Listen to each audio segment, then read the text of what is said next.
Good evening and welcome everyone. Dr. Anjali, I am making you the host now. Okay. Okay, welcome once again, everyone. Today's our guest is Dr. Hari Kumar. He is truly a rare gem because he studied all homeopathy, modern medicine, Ayurveda, all the Ayur system, and even he completed MD in all the three subjects. And the years he dedicated for his studies is truly appreciable. Sir, I'm appreciating you from the bottom of my heart. Even we are so honored to get you as a speaker of today's our session.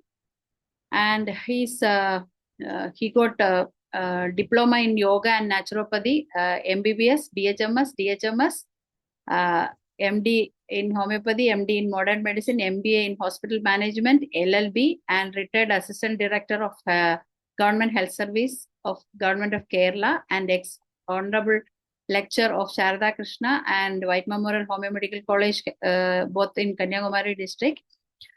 I'm welcoming you, sir, for today's session. You're most welcome, and we are so happy to get you as our speaker. Dr. Hari Kumar, you're welcome. Please. Sir, you can start now. And good evening. Good evening, sir. I'll share the slide. Okay, please. Okay, sure.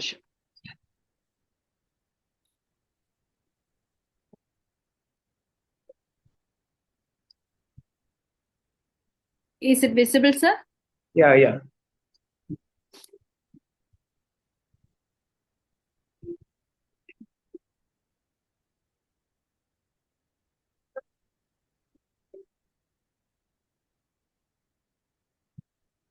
Can I start?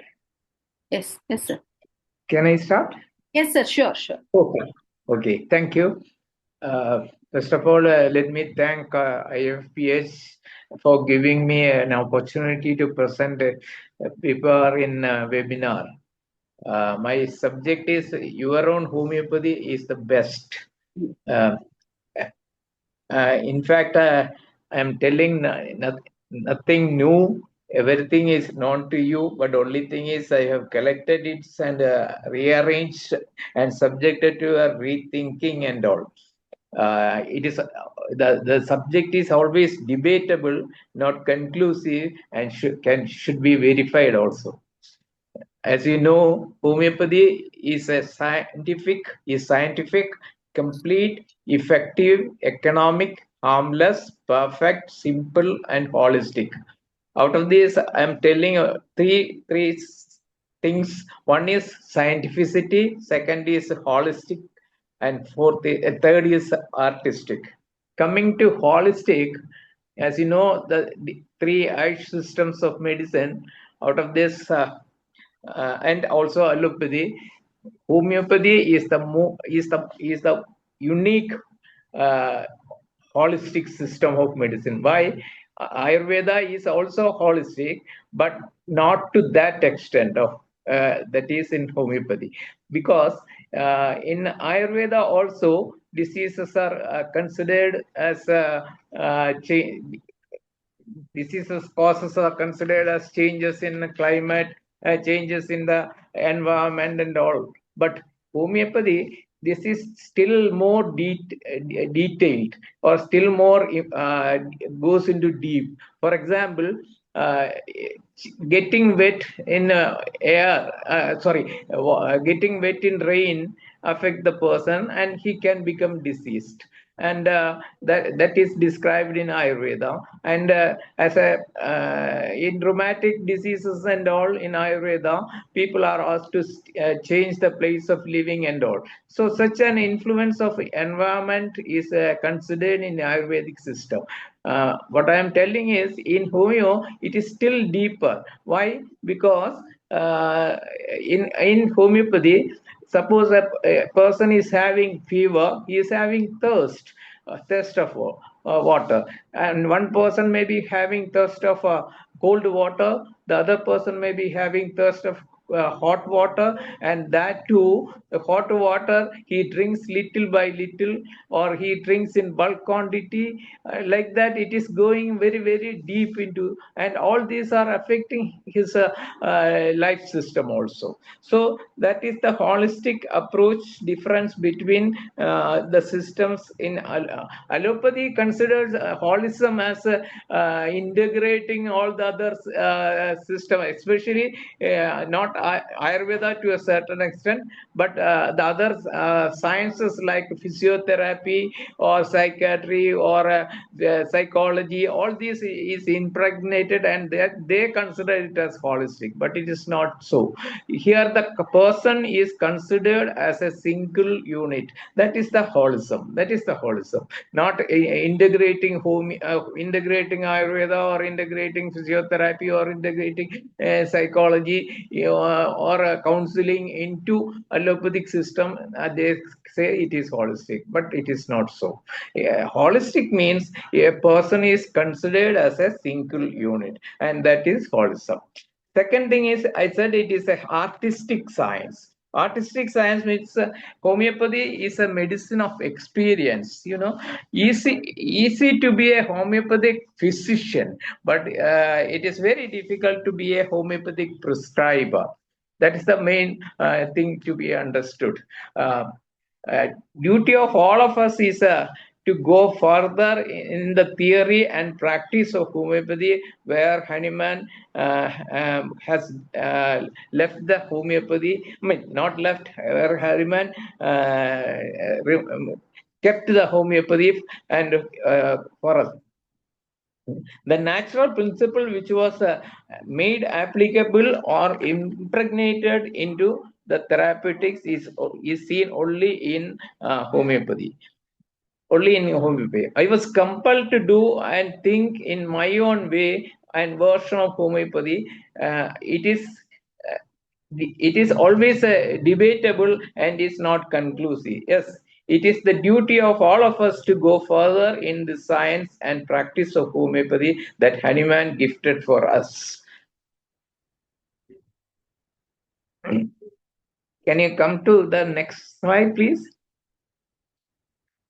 Yeah. The question is my Down syndrome curable? Can you see? Can you see? Yes. The question is Down syndrome curable? According to my experience of 48 years of homeopathy practice, even though I am qualified in the different systems of medicine, 99% of my practice is homeopathy. So with the 48 years of experience in homeopathic practice, I would like to say that if you get a child Down syndrome in the first infant stage itself, and if you give continuously medication, within 5 years he will almost become a normal child. Almost become a normal. Even the figure, even the face of the mongrel child will change. Please, the second slide, third slide. Yeah. Why I said if you start treatment from infant, that is within neonatal, that is within 1 month of life, because in the first 1 year, or if in the first 1 year there is always a force in the body to correct the system or correct the defect. So that by homeopathic medication, continuous medication, this system get stimulated. For example, if in birth or as congenital, you can have patent ductus arteriosus, or there can be a foramen ovale. All these things will normally get corrected within 1 year. So the doctors will say that you wait for 1 year, it may get corrected. Similarly, the undescended testis will come down within 1 year in some children.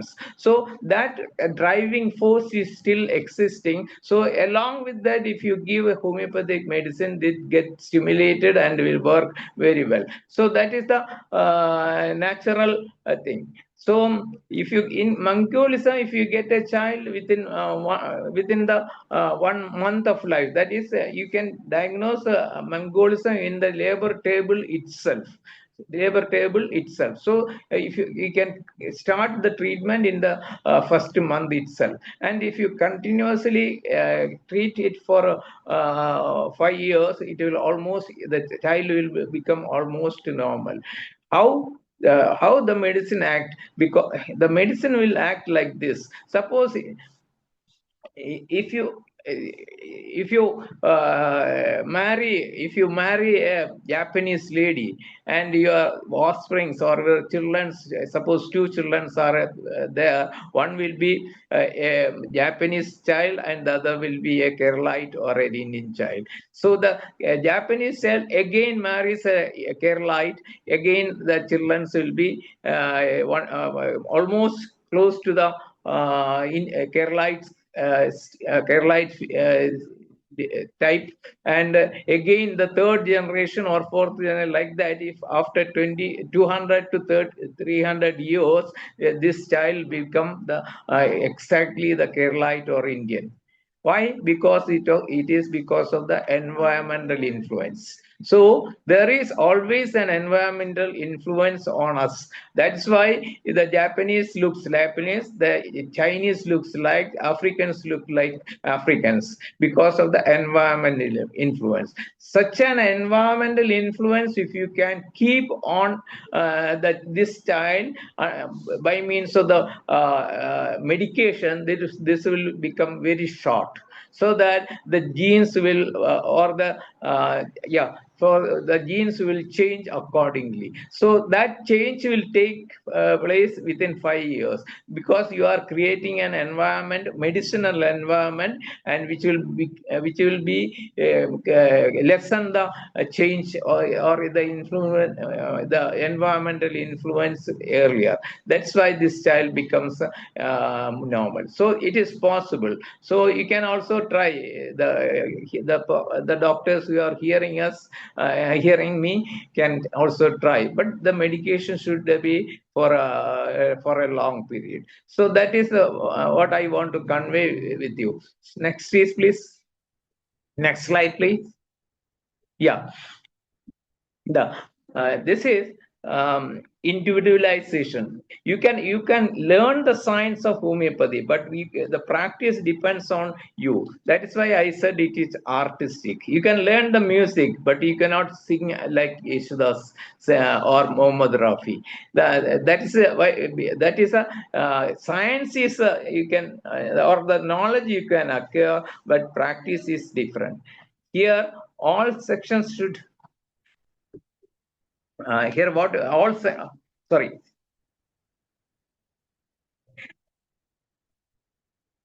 no knowledge will become knowledgeable only when it is learned and informed and applied. Homeopathy is a simple artistic science with a knowledgeable philosophy. Here the philosophy begins where science ends, and science begins where philosophy ends.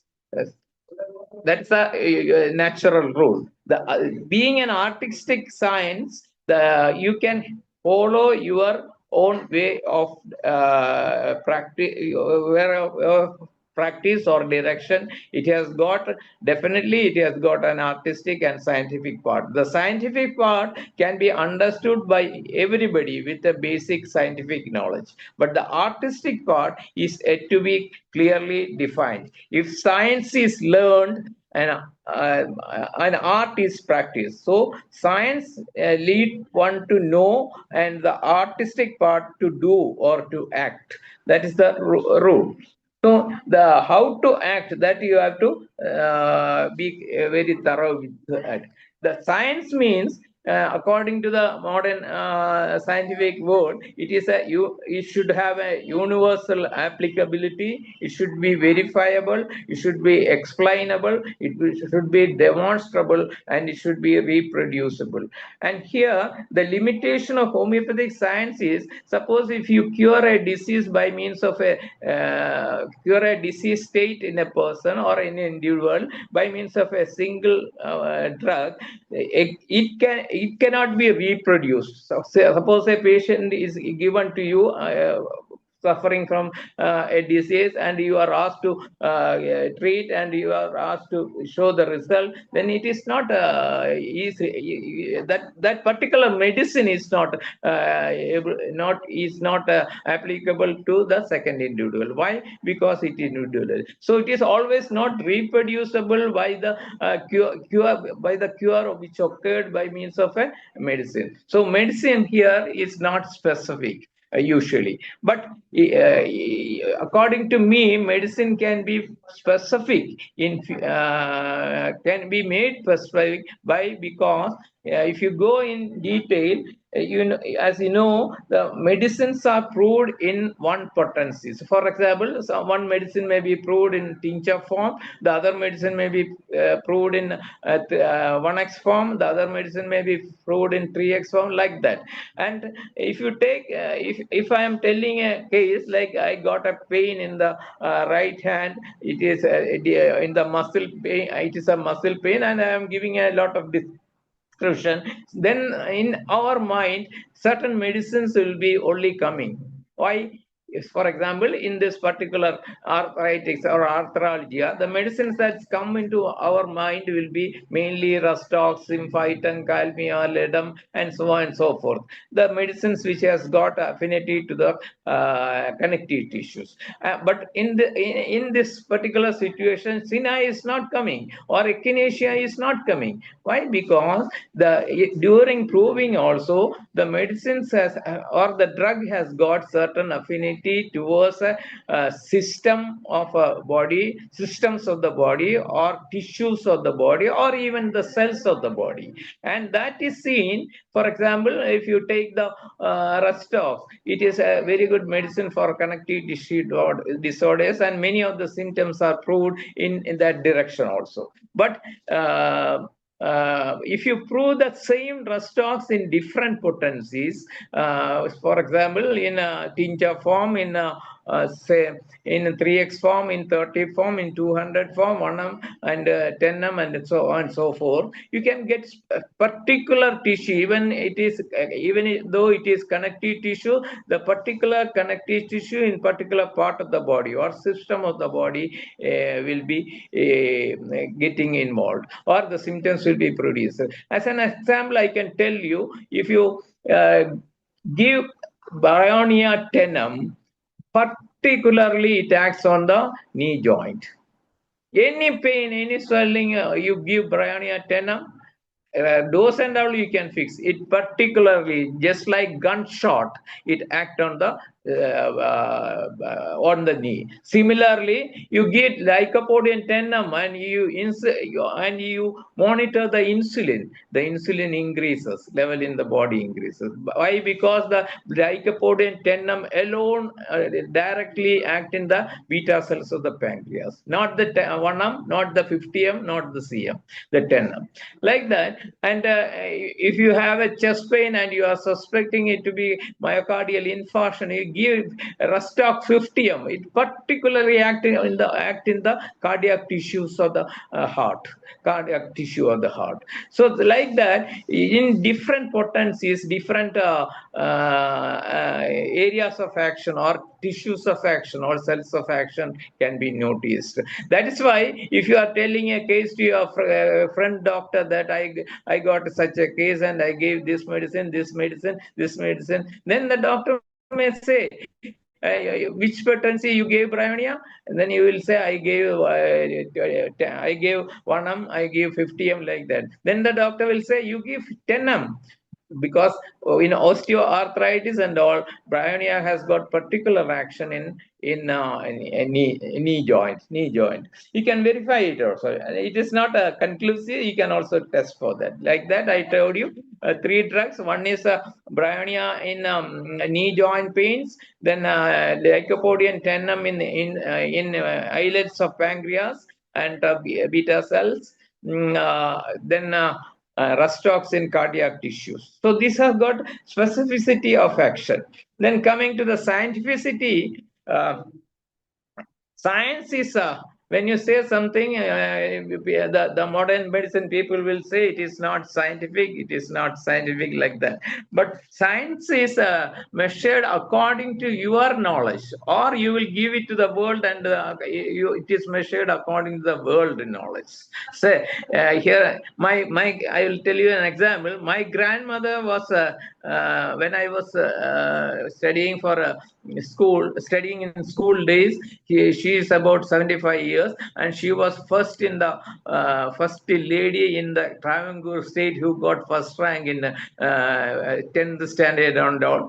She's having such a wonderful education background. But my father was an engineer. He used to take me to the open space when rockets is or space shuttle is sorry, not space shuttle, rocket is released from the Tumba, and he will tell me that the rocket is sent for studying the atmospheric conditions and to monitor the forest and all, like that he will describe to me. By hearing this, my grandmother used to say, oh, and my father will say, by means of the space shuttle, you can go to the moon also in later days. Like that, he will be telling me, then my grandmother will hear it, and she will tell, oh, moon, that is a god. You cannot reach there. Like that, he will tell. She will tell. So because because one thing you hear, you will say it is scientific or not according to your knowledge only, or you may release it, and you may depend on the world knowledge. There are a lot of things which is even not known to the world. No, formerly we believed that it was said that the earth is rounded. Then he was hanged, but later we came to know that it is rounded also. So that is the situation. We will analyze according to our knowledge.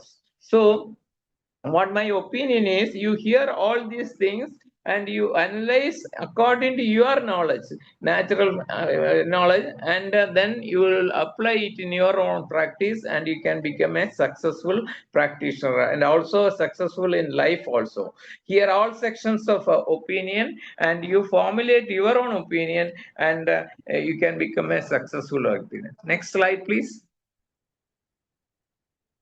Next slide, please. Yeah. This is a story of rocket I told you, Next one. Next one. Yeah. Here you can see that three states are there. One is called materialism, and the other that is called trio principle. You can call it as trio principle. One is materialism, and the other one is dynamism, and the third one is lifeism. Here, as an example, I'm showing you, when water is heated, it will go into vapor and later into oxygen and hydrogen. How it is converted? Because using a dynamic force or a heat as energy. Then if you cool it, it will become ice. Please, next one, please. Next one, please. Yeah. Now here the buttermilk, the milk is there. When milk is heated, by means of dynamic force, it will become evaporated or like that. But when it is acted by lifeism, that is when it is fermented, it will become yogurt. The yogurt will be converted into butter. Butter, when heated, it becomes oil. So here the conversion is not reversible. In the first instant, it is reversible also. That is, when water is heated and when it is coming as vapor, if you cool it again, you will get the water. Again, you will get the water. Vapor, when condensed, it will become water. But when the milk is converted into yogurt by means of the fermentation, by means of a life force acting on the milk, converting it into butter and then into oil, it is not reversible. Why? Because there is a life force acting on it, and the life force effect you cannot produce by for conversion. That is how the materialism converting into dynamism, then into lifeism. So these triple phenomena is there in and our medicines are in the second step, that is a dynamic, as a dynamic force it is acting, or as a dynamicism it is acting. But lifeism, our medicine being a dynamic one, it will not reach that higher level of lifeism. That is why the diseases like cancer and all, where all the three miasms are meeting together, is not curable, because the dynamism is a state between the materialism and the lifeism. That is why it is not up to the it cannot reach up to the lifeism level. Next slide, please.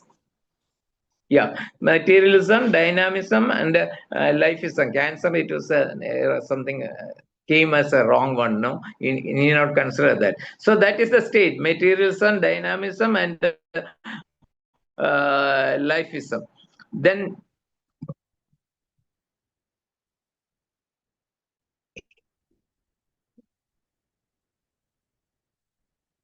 next slide, please. Next slide. Yeah. Here, I want to explain something more. That is, if you take a disease as cancer, it can come in two ways. It can start from materialism.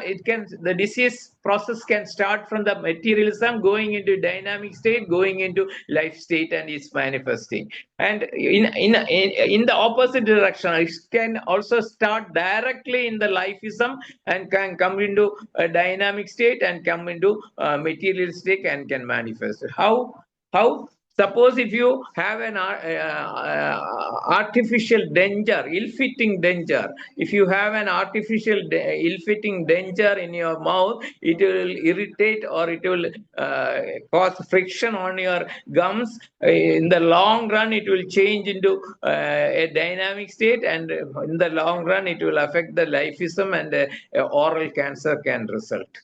In the opposite way, suppose if you have a great grief, or somebody who is an honorable member in your family dies, so your husband dies, or your wife dies, or your children dies, you will have great grief, and it will come all of a sudden. The cancer will develop all of a sudden. As you know, the former chief minister had a very serious problems in his personal life. He was much worried about that, and cancer came. That is in this direction. It starts in the lifeism level and comes and manifests in the material level. Well, an artificial denture develops in the ulcer, or develops in the material level, goes into the after 10 or 20 years, it reaches the dynamic level. Then after a long period, it will manifest as cancer of the tongue or cancer of the gum in the lifeism state. So that is the relationship between the materialism, dynamism, and lifeism. That is how the cancer comes all of a sudden, or cancer comes gradually. That is explained by this phenomena. Next one, please. Yeah. In practice, or even Hahnemann has noticed this. He is a correct prescriber, but even then the disease conditions or the disease state is not getting cured. Then only he developed the in chronic diseases, he came with the chronic miasm. There, this phenomena you can notice. That is, he advised, even though he says correct similarium can result in cure and all, but later you can see that he added a lot of dynamic procedures to correct the disease state, like magnetism, galvanism, electricity, like things. Later it came as laser, ultrasound, and so on. At that time it was not there, so he advised only the magnetism, galvanism, and electricity, and that will affect the dynamism. The materialism, actually, we will say our drug is dynamic, but all of us are giving tinctures. Tinctures is not at all dynamic. Tincture is only material dose, just like an allopathic drug or Ayurvedic drug. So this will act only in the material plane. This will act only in the material plane. But the other one, dynamic plane, you can that our potentized medicine is dynamic. Definitely, our potentized medicine is dynamic. Our tinctures are only materialistic action. And with this, the disease, with this dynamized medicines prescribed correctly, or the correct simillimum was given, then it is not cure. Then he thought of, and he explained the effect of magnetism, galvanism, and electricity. And finally, you can see in the first he said life force, then life principle, then finally he said it is life energy. Finally, he said in the fifth organo, he said it is life energy. That is lifeism. And this will be, our medicine is not capable of affecting the lifeism or the curing the lifeism changes. Why? Because it is not up to that level. But if you give it continuously, that is your dynamic medicine, if you give it continuously, it will affect the lifeism also, or it will produce cure in the lifeism also, and that will take a long time. Why? Because as in the earlier slide I showed, artificial denture will in the long run will affect and produce an ulcer, and that is the dynamic state. And an ulcer in the long run, after 10 years or 15 years, it will produce cancer. So that is lifeism is affected. Similarly, you can give your dynamic medicine for a long period, and it will reach the lifeism level, and cure will take place. That is why I said in the first slide, you can cure the Mongolism also if you are giving it continuously. So that is the principle behind it. It's called triple principle: materialism, dynamism, and lifeism. Next slide, please. Yeah, that is what I said. Materialism is crude drug, homeotinctures, Ayurvedic medicine, allopathic medicine. Then in my practice, I want to tell you my experience. I can tell you that if you are giving a potentized medicine, especially 30 and higher medicine, I never noticed that, or I had no experience that it interferes with the allopathic medicines. I will not say that allopathic medicines you have to stop. Why? Because if you are giving a potentized drug, allopathic drug, or any other substance, or even the diet, you will not interfere with your potentized drugs, especially if it is in a higher potency. But I can tell you that if you are giving crude drugs, definitely the allopathic medicines, Ayurvedic medicines will interact. So if you are giving Ayurvedic medicines, if you are giving along with the patient taking Ayurvedic drugs or allopathic drugs, better you give potentized drug, not the crude drug or tincture form. The tincture form, definitely it will interact, but the potentized medicine will not interact, it being a dynamic one. Next one, please. Dynamism. I said, the Hanuman doesn't told about the laser and all. That is came radiotherapy and all. It came later only. That's why. But he is telling about the magnetism, galvanism, electricity and all. Okay. Next one. This is lifeism. You can have direct action by means of this mesmerism or hypnotism or even Reiki or spiritual healing. Faith healing will also come under this, because faith and all will directly affect this lifeism, and it will result in cure. So later it comes as genetic therapy, organ or transplantation, and cloning also. That is lifeism. Next one, please. Yeah. Here, body, even the cells are in a vibratory equilibrium. Even the substances that appears to be inert, for example, an atom or a molecule, but the atom is always in a vibratory state, the proton, electron, like that. So here the body life force is always in a vibratory equilibrium. That's why it can be in a static or a normal or a neutral position, or it can be decreased state, or it can be an increased state. A decreased state, that's why you get since it being a vibratory state, you can get a range of normals. For example, adult BP is from systolic BP is 120 to 150 is normal, or fasting sugar is 80 to 110 normal, or 120 normal, because there is a range being this vibratory state, being a vibratory equilibrium. So decreased state will produce if it decreases further, then only it becomes diseased. So there is a normal range of vibration in the lower side. If it pass beyond that, it will become disease. Similarly, in the opposite side also, there is a range of difference in increasing side also. If it surpass that range, it will become. That's why if the BP goes beyond 150, you will say hypertension. Similarly, sugar, if it goes beyond 150 or 180 threshold, you will say you are diabetic, like that. So there is always a vibratory equilibrium of lifeism force in your body, and that decides your normalcy, whether you are going towards disease size, or you are going to disease state. Next, please.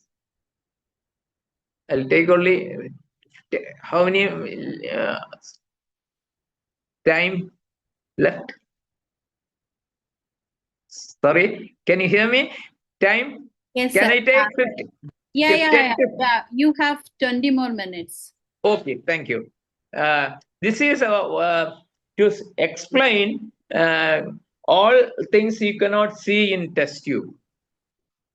What the modern medicine people or researchers says or scientists says that you have to see everything in test tube, and it should be reproducible, it should be explainable, it should be demonstrable, like that. And earlier I said it is not homeopathic medicine. Once you get a cure by means of a single medicine in a particular deceased or an individual, you cannot reproduce it in another person. That's the limitation of homeopathy in research field. That you should explain to the scientist and all. Then you have to fix another protocol for homeopathy. This universal accepted protocol cannot be applied in homeopathic science, homeopathic science. So here, this is an example of what is the limitation of science, and it is always not explainable.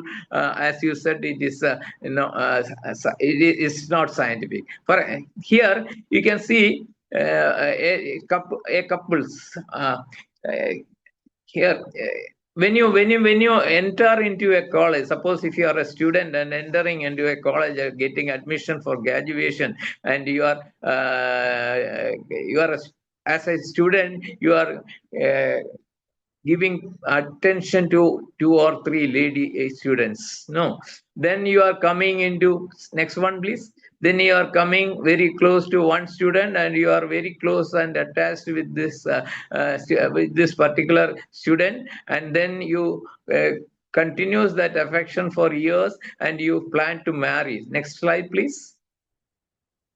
Next slide, please. Yeah, you are planning to marry. Next slide, please. Yeah, next slide, please. Here, when you plan to marry, the villain comes as your father is coming into the scene, and he said, I looked for a person who is who is a doctor, who is having a house in the city, having a good property, and they will give good what do you call cash as for marriage and all. So you should ignore her and you should marry her. And other, if you don't marry her, if you marry her, myself and my your mother will get suicide. Then this guy is put in trouble. So he thinks over it and he said, father, I won't marry her. You can look for another girl, and like that. Then next slide, please. Next slide. Then next slide, please. Yeah. Then he plans to marry the guy who is proposed by his father. So if you study this scientifically, the science of life, science of life, in the first stage, when he sees 3 or 4 lady students, that time the stage of affection or stage of lust, where the hormone is testosterone and estrogen. Next stage, where he thinks that he is the only one he wants to marry, like that, and that stage is called attraction, stage of attraction. There the dopamine, adrenaline and serotonin is in high.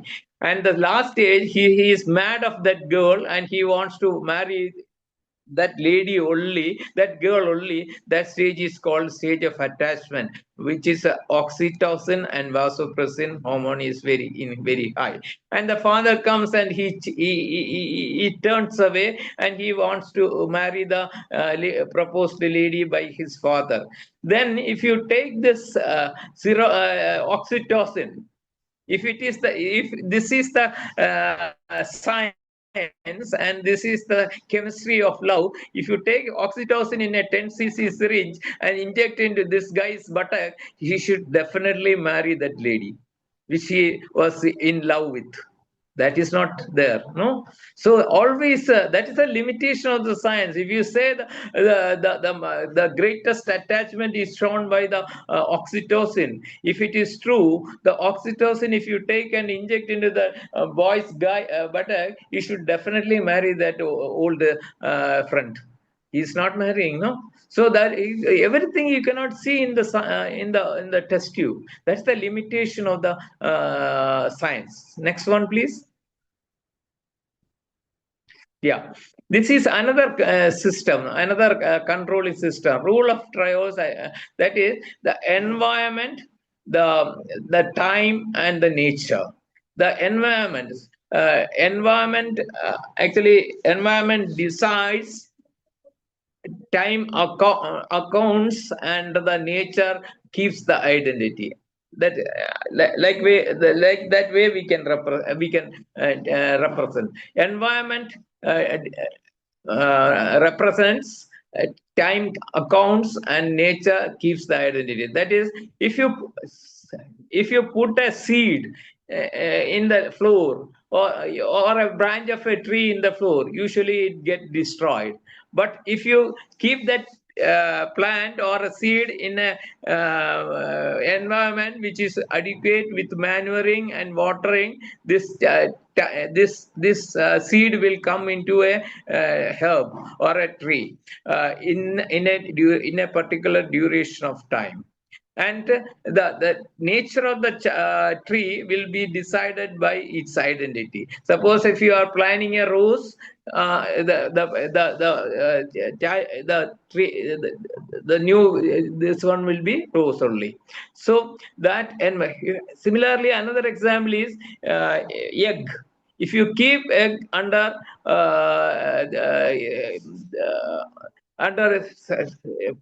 temperature, maintaining the temperature for incubation, then after a period of time it will hatch out into chicks, and it will be natural. It will keep the identity as chick. No. So the environment will decide, and the time will account, and the nature will maintain its identity. So that rule is also applied, and this is to be applied in your, suppose if you are if you in your clinic a new patient comes as hypertension, you take the BP and you tell you are a hypertensive, you walk for 40 minutes daily. Then he will sometimes he will answer, sir, I am working in secretariat, I am a office assistant there, I am walking from 10 a.m. to 5 a.m. going to the Vikas Bhavan, going to the annex, going to the treasury, like that. But he didn't see any change in the control of BP. Why? Because it is not time oriented. Any exercise, if you are advising, it should be time oriented. Definitely. Otherwise, doesn't have a medicinal value. Medicinal value. So if you have to fix the time according to your convenience. For example, if for ladies, they are very much busy in the morning hours to send the children to make the preparation of food and all. So the convenient time, most of the ladies will be in the evening. Ask all of them to take their dinner by about 7:30, 8 p.m., clean the vessels and all, utensils all, and walk in the front of the house by about 8:30 to 9 or 9:30. So that you fix the time, and you have to do this exercise in the fixed time, then only it will have a medicinal effect. So that is very, very important. So that ever in the nature also, the time is very important. That is why after a certain period the egg will hatch out into in a chicks, so that is very important. Next one, please. Next one, please. Yeah. Sorry. Yeah. The honeyman itself changed. Sorry. First, before. Yeah. Honeyman itself changed the principles in many times. Here you can see 11 times he changed. He found that chronic diseases, after taking giving correctus minimum, it is not getting cured. Then he came into the theory of miasms, like that. A lot of things. You can see local applications, homeoprophylaxis, like that 11. And not all of you know about it, and so I am not going into detail. So next one, please. Next. Sorry, not one. That one smiling face with the. Yeah. This slide is to demonstrate all the things you cannot demonstrate scientifically. Here you can see a laughing lady or laughing girl. Each laugh, each picture, or each smile conveys an idea. Suppose you got a very good friend, and you were classmates, and you completed Homoeo course, and you applied for the medical officer post in PSC, and you got a ranking, and you are the first one, and I am the second one, but I got a job. No, not in PSC, but actually in private jobs. Even though you are the first rank holder, you didn't get the job. Being a second rank holder, I got. I did some screwing with the authorities, and I got the job. So when this particular friend is close to me, whenever I see him, I laugh at him, I smile at him. He is also talking with me. I am also talking nicely with him. But in my mind, I have a feeling that you screwed me. If I get an opportunity, I will screw you also. So that mind you cannot study in any device. For example, the science of smile you can study. You can put electrodes on your masseter muscle, orbicularis oris muscle, or your facialis muscle, frontalis muscle, and you can study the electric, just like ECG, you can take the electrical activity. You can take the hormonal study. You can take the blood every 2 hours, and you can study the hormonal level. But the feeling you got in your mind that I will pack you once if I get an opportunity, that how will you study? No mechanism to study. If you want, you can tell that I will hypnotize you, and I will hypnotism. There are many methods by which even if you are hypnotized, you will not tell the truth. That mechanism is developed. No, so that is not possible. So this is the limitation of scientific study, or this limitation of science. So always it is not demonstrable. So next one, please. Yeah. Here, I want to tell you, earlier I told you that potency specificity is there, provided if you prove the medicine in different potencies, you will get specificity in systems, in tissues, in cells like that, or even in disease state. As an example, I told you osteoarthritis bryonia 10M, then myocardial infarction Restox 50M, and another example, very wonderful action you can also try, that is cervical spondylosis pain Naxomica 10M. Wonderful action. Irrespective of your individualization, these things you can give, because this Naxomica 10M specifically act on the cervical muscles. You can verify it also. So that is the potency. Next one, please change. Sorry. First one, I can't see them. Yeah. Researchers. I told you in homeopathy, the demonstration or a real demonstration is not possible, because here our limitation is with the reproduction is not possible, because we are giving medicines as per the individualization, and each person is having each medicine, even though he is suffering from a particular disease. So that limitation is there. So the research methodology is not applicable. The modern research methodology is not applicable to homeopathy. And the usual research, for example, I will tell you an incident. In Trivandrum Medical College, there was a research project. One medicine is effective for jaundice. It is called Chelidonium. Kiranali is effective. They conducted a research. How they conducted a research? They conducted a research using the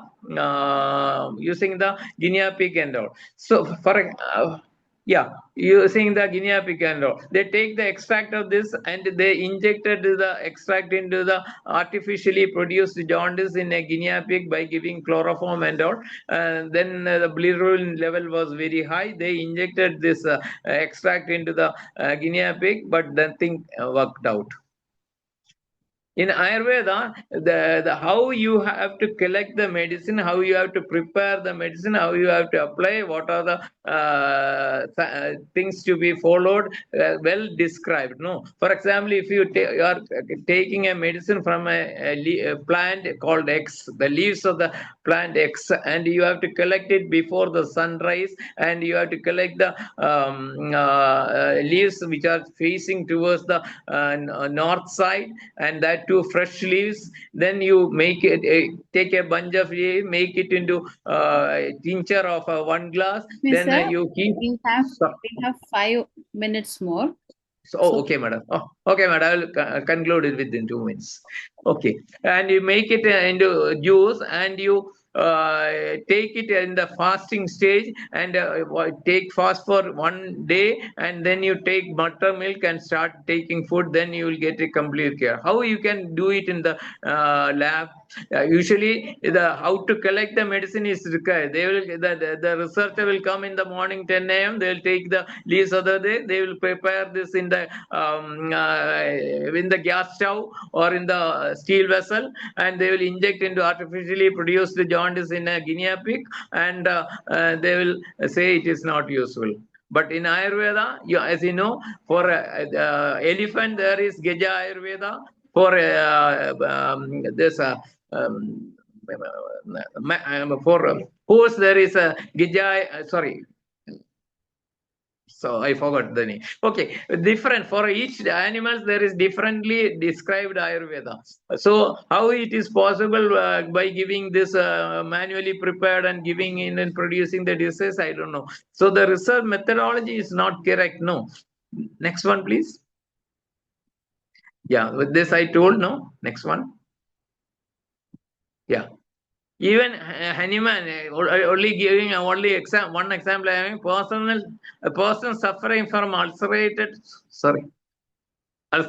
of the lungs can scarcely get well without Kalikar. Even though the Hanuman says you have to take case specifically individualized and how this theory is applied, I don't know. So it is the specificity is there in homeopathy also, but you have to study it and come into that specificity and study medicines correctly with the potencies, and you can come into specificity also. Next one, please. Yeah. This is another topic where I usually take class, bypass surgery by homeopathic medicine, and it's very effective. Next one, please. I had a lot of experience with that. Heart disease also. Next, this. Next one. Sorry.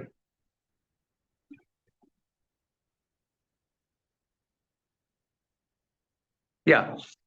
One word about this. If cancer, yeah, is cancer curable? According to me, it is curable, provided a lot of conditions I'll take in another class if you are permitting me.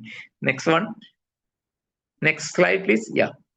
This is what I said earlier. Okay, next one. Yeah. Miasm.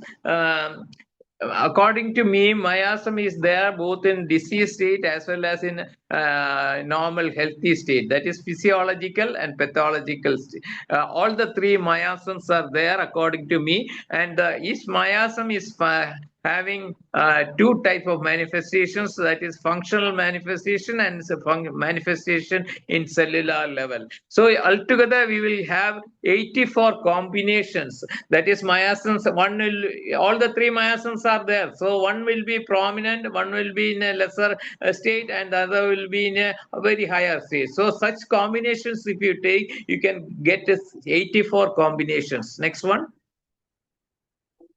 Next one. Yeah, that is, you can have the increased state of the miasms. Out of the three, one will be increased, other will be decreased, or other will be neutral, like that. So you will get 84 combinations. Next one. Yeah. Here, this also one of my presentations. Treat the diabetic, not the diabetes. Okay. Next one. Yeah. This is final slide. Best way to treat is laugh at laughable things and weep at weep comes. That is the main treatment, especially the stressed people and all should follow. Thank you. Thank you all for patiently hearing me. I hope you can, by hearing my sweet class webinar, you can develop your own way of method of practice of homeopathy. Thank you. Thank you, madam. Thank you so much, sir. When you feel laughing, you laugh, and there is no suppression for laugh. Also for sad, also there is no need of any suppression. If you are hungry, also no need to suppress. You have to express everything. Dr. Ramadevi Ambadi has raised hand. We have no time, even though. Please say the vote of thanks with that. Dr. Ramadevi Ambadi, please make it short. Dr. Hari, it's a blessing for madam, to have you in this field. Sorry. it is a blessing for us to have you in this field, Okay, in thank you. this platform. You should come again and again, and you should come frequently, Dr. Haji. It will be blessing for us. Once again, I am telling that. Okay, Anyhow, okay, thank you. Thank you, madam. Thank you, madam. I am telling my grand in the name of me as well as in the name of I think IPH. there is some network issue in Ramadevi Ambadi's madam's connection is not stable. Okay, I think Dr. Shaji, Okay. you have to say something. Yeah, thank you. Thank you, Dr. Harikumar, for presenting in our forum. We appreciate, and I appreciate you to come back again to have more presentations in our forum. A person experienced like you with the multiple MDs and knowledge in multiple systems of medicine is a very needed person in this forum, so that your knowledge will be shared with our community internationally, nationally, and locally. So you are welcome, and we thank on behalf of IFPH your presence and initiation of this webinar. We expect more from you. Thank you very much. Thank you sir. so much. Thank you, sir. Now we are moving to thank you, Hariuma sir, and thank you all the Yeah. participants joined with us. Now we Thank are you. moving to the Malayalam session. I am inviting Dr. Mariamma John for moderating Malayalam session. You're welcome, Doctor. Please. Bye bye. Good night. Bye. നന്ദി അജിനി ഡോക്ടറെ. എല്ലാവർക്കും നമസ്കാരം. IFPHന്റെ 1917 പ്രതിദിന zoom വെബിനാറിലേക്ക് എല്ലാവരെയും സ്വാഗതം ചെയ്തുകൊള്ളുന്നു. ഇന്ന് നമ്മളുടെ class ആരംഭിക്കുന്നതിന് മുൻപ് ഒരു നിമിഷം ഈശ്വര പ്രാർത്ഥന.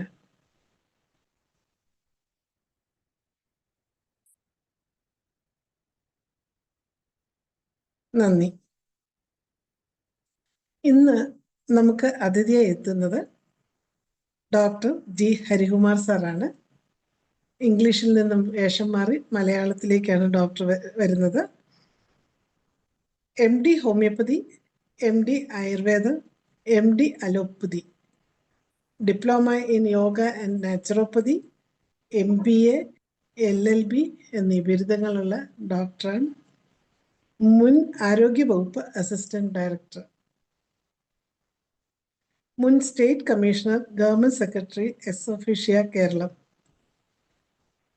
ശാരദാകൃഷ്ണ ഹോമിയോപ്പതി മെഡിക്കൽ കോളേജ് കന്യാകുമാരിയിലും വൈറ്റ് മെമ്മോറിയൽ ഹോമിയോ മെഡിക്കൽ കോളേജിലും ലെക്ചറായി പ്രവർത്തിച്ചിട്ടുണ്ട്. 40 വർഷത്തിലകം ചികിത്സാ പരിചയമുള്ള ഡോക്ടർ വ്യക്തിഗത ചികിത്സാ വീക്ഷണത്തിന്റെ മികവ് ഹോമിയോപ്പതിയിൽ എന്ന വിഷയത്തിലാണ് ഇന്ന് ക്ലാസ് എടുക്കുന്നത്.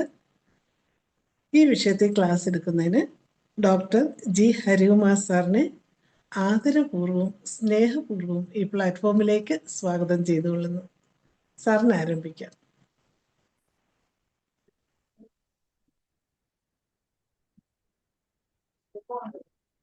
കാണാമല്ലോ അല്ലെ?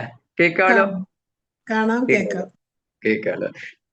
ഫസ്റ്റ് ഓഫ് ഓൾ എല്ലാവർക്കും നമസ്കാരം. എനിക്ക് തോന്നുന്നു എനിക്ക് ധനേഷ് ഒരു ശിക്ഷ എന്നതായിരിക്കും. ഒരു പ്രാവശ്യം കൂടെ അധ്യാപകർ ഒരു പ്രാവശ്യം കൂടെ എഴുതിക്കൊണ്ടുപോകാന്ന് പറയുന്ന പോലെ ഒരു പ്രാവശ്യം കൂടെ ഈ മലയാളത്തിൽ പറഞ്ഞോളാൻ പറഞ്ഞതായിരിക്കും. ശിക്ഷയാണോ എന്ന് എനിക്കൊരു സംശയമുണ്ട്. ഇംഗ്ലീഷ് കഴിഞ്ഞ ഉടനെ തന്നെ മലയാളം അതേ സബ്ജക്റ്റ് തന്നെയാണ് ഇത്. എന്തായാലും IFPHന്റെ വെബിനാറിൽ വരാൻ സാധിച്ചതിൽ വളരെയധികം സന്തോഷമുണ്ട്. ഞാൻ അടുത്ത സമയത്താണ് ഞാൻ സാധാരണ മൊബൈൽ ഉപയോഗിക്കാത്ത ഒരാളാണ്, അതുപോലെ തന്നെ യൂട്യൂബും. അപ്പോൾ ഈ അടുത്ത സമയത്താണ് ഞാൻ ഇത് ശ്രദ്ധിച്ചത്, ഇങ്ങനെ IFPHന്റെ യൂട്യൂബിൽ വരുന്നത്. അന്ന് പോലും പിന്നെ മിക്കവാറും കാണാറുണ്ട്, എന്നാലും പ്രാക്ടീസ് ഉള്ളത് കൊണ്ട് കാണാൻ പറ്റാറില്ല. എന്നാലും ഞാൻ ഓൺ ചെയ്ത് വെച്ചിട്ട് മെഡിസിൻ എടുക്കുമ്പോൾ ഇത് ശ്രദ്ധിക്കാറുണ്ട്. അങ്ങനെ പിന്നെ അല്ലാത്ത സമയത്തും ഇമ്പോർട്ടന്റ് ആയിട്ടുള്ളത് കാണാറുമുണ്ട്. എന്തായാലും എനിക്ക് ശരിക്കും അത് ആദ്യത്തെ ദിവസം കണ്ടപ്പോൾ ഞാൻ ഷോക്ക്ഡ് ആയിപ്പോയി. ഇത്രയും നമ്പർ ഓഫ് ഡേയ്സ് ഇത് കണ്ടിന്യൂസ് എങ്ങനെ നിങ്ങൾ കൊണ്ടുപോകണമെന്ന്. നീളെല്ലാം ഞാൻ ശരിക്കും പറഞ്ഞു കഴിഞ്ഞാൽ എന്താ പറയാ, തൊഴുന്നു. അത്രയ്ക്ക് ഭയങ്കര ഒരു എഫേർട്ടാണെന്ന് ഞാൻ മനസ്സിലാക്കുന്നു ഇങ്ങനെ ഒരു സെമിനാർ കണ്ടക്ട് ചെയ്യുന്നതിന്. എന്തായാലും നന്നായിട്ടുണ്ട്. ദൈവം അനുഗ്രഹിക്കട്ടെ എന്ന് ഞാൻ വിചാരിക്കുന്നു. ഇനി ഞാൻ സബ്ജക്റ്റിലോട്ട് കിടക്കട്ടെ. എനിക്ക് കിട്ടിയേക്കുന്ന സബ്ജക്റ്റ് എന്താ പറയാ, സ്വന്തമായിട്ടുള്ള ഒരു പ്രാക്ടീസ് എങ്ങനെ ഡെവലപ്പ് ചെയ്യാം എന്നുള്ളതാണ്. അതിൽ ആദ്യം എനിക്ക് പറയാനുള്ളത് നിങ്ങളെ എല്ലാവരെയും കേൾക്കുക, എല്ലാ ഡോക്ടേഴ്സിനെയും കേൾക്കുക, അതിൽ നിന്ന് ഉൾക്കൊള്ളാവുന്ന സാധനങ്ങൾ ഉൾക്കൊള്ളുക, നിങ്ങളേതായ ഒരു രീതി ഡെവലപ്പ് ചെയ്യുക. എങ്കിൽ മാത്രമേ നിങ്ങൾക്ക് പ്രാക്ടീസ് ഡെവലപ്പ് ചെയ്യാൻ ഒക്കുള്ളൂ. You will be only you will be a successful practitioner. അതാണ് ഞാൻ ചെയ്തിട്ടുള്ളത്. അത് അങ്ങനെയാണെങ്കിൽ മാത്രമേ വിജയിക്കാൻ പറ്റുള്ളൂ. എല്ലാം കേൾക്കണം, നമ്മളുടേതായ ഒരു രീതി ഡെവലപ്പ് ചെയ്യുക, അത് അപ്ലൈ ചെയ്യുക, സക്സസ്ഫുൾ പ്രാക്ടീഷണർ ആകുക. നീക്കെല്ലാം ഇവിടെ പറയുന്നതെല്ലാം നീക്ക് അറിയുന്ന കാര്യങ്ങളാണ്. ഞാൻ പക്ഷെ അതത് അറേഞ്ച്ഡ് ആയിട്ട് പറയാൻ ശ്രമിക്കാം എന്നുള്ളതേ ഉള്ളൂ. അതായത് ഹോമിയോപ്പതി എന്ന് പറയുന്നത് നമ്മൾ ബേസിക് ആയിട്ട് തന്നെ നമ്മൾ പഠിച്ചു വെച്ചിരിക്കുന്നത് എന്താണ്? It is scientific, it is complete, it is effective, it is economic, and it is harmless, it is perfect, it is simple, and it is holistic, artistic health science. Artistic എന്നുള്ളത് ഞാൻ add ചെയ്തതാണ്, മറ്റുള്ളതെല്ലാം അവിടെ ഉള്ളതാണ്. ഈ ആർട്ടിസ്റ്റിക്കിന് ഒരു വലിയ value ഉണ്ട്. ഇതിൽ ഇത്രയും ക്വാളിഫിക്കേഷൻസ് ഞാൻ പറഞ്ഞതിൽ സയന്റിഫിക്കും ഹോളിസ്റ്റിക്കും ആർട്ടിസ്റ്റിക്കും ഞാൻ ഡീറ്റെയിൽ ആയിട്ട് പറയാം. ബാക്കിയൊക്കെ നിങ്ങൾക്ക് അറിയാവുന്ന കാര്യങ്ങളാണ്, ഒന്നും പ്രത്യേകിച്ചൊന്നുമില്ല. ആദ്യത്തെ ഹോളിസ്റ്റിക് എന്ന് പറഞ്ഞാൽ നമ്മളിപ്പം കേൾക്കുന്നതെല്ലാം അലോപ്പതിക്കാർ പറയുന്ന ഹോളിസ്റ്റിക് എന്ന് പറഞ്ഞാൽ അവരുടെ ട്രീറ്റ്മെന്റ് ഇവിടെ ഇച്ചിരി ഫിസിയോതെറാപ്പി, ഇച്ചിരി സൈക്കോളജി, പിന്നെ ഇച്ചിരി ആയുർവേദ ലേപനങ്ങൾ, ഇതെല്ലാം കൂടെ ചേർത്തിട്ട് പറയുന്നതിനാണ് ഹോളിസ്റ്റിക് എന്ന് അവർ പറയുന്നത്. No, it is not like that. It is the concept ആണ്, it is not the system of treatment. Holistic system of treatment അങ്ങനെ ഒന്നുമില്ല.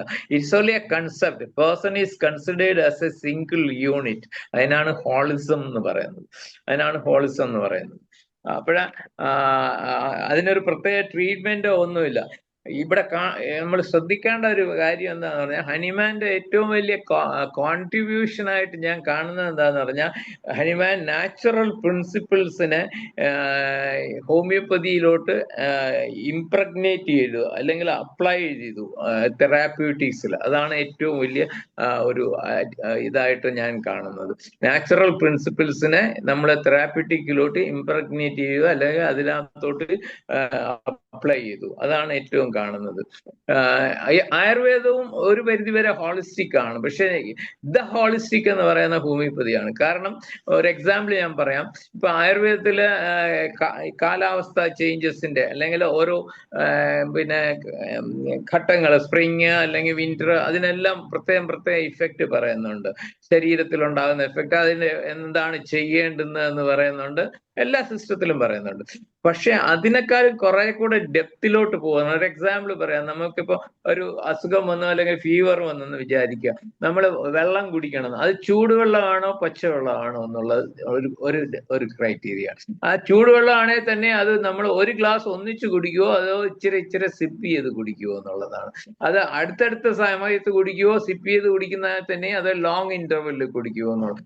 ആ ലെവലിൽ വരെ നമ്മളുടെ കൺസെപ്റ്റ് പോകുന്നുണ്ട്. ആ ലെവൽ വരെ നമ്മളെ ഡ്രഗ് സിലക്ഷൻ എത്തുന്നുണ്ട്. അപ്പോൾ അതാണ് ആ ഹോളിസത്തിലുള്ള ഇൻവോൾവ്മെന്റ്, നമ്മളെ മെഡിസിന്റെ ഇൻവോൾവ്മെന്റ് അല്ലെങ്കിൽ ഇംപ്രഗ്നേഷൻ എന്ന് പറയുന്നത്. അതാണ് ഞാൻ ഉദ്ദേശിച്ചിരിക്കുന്നത്.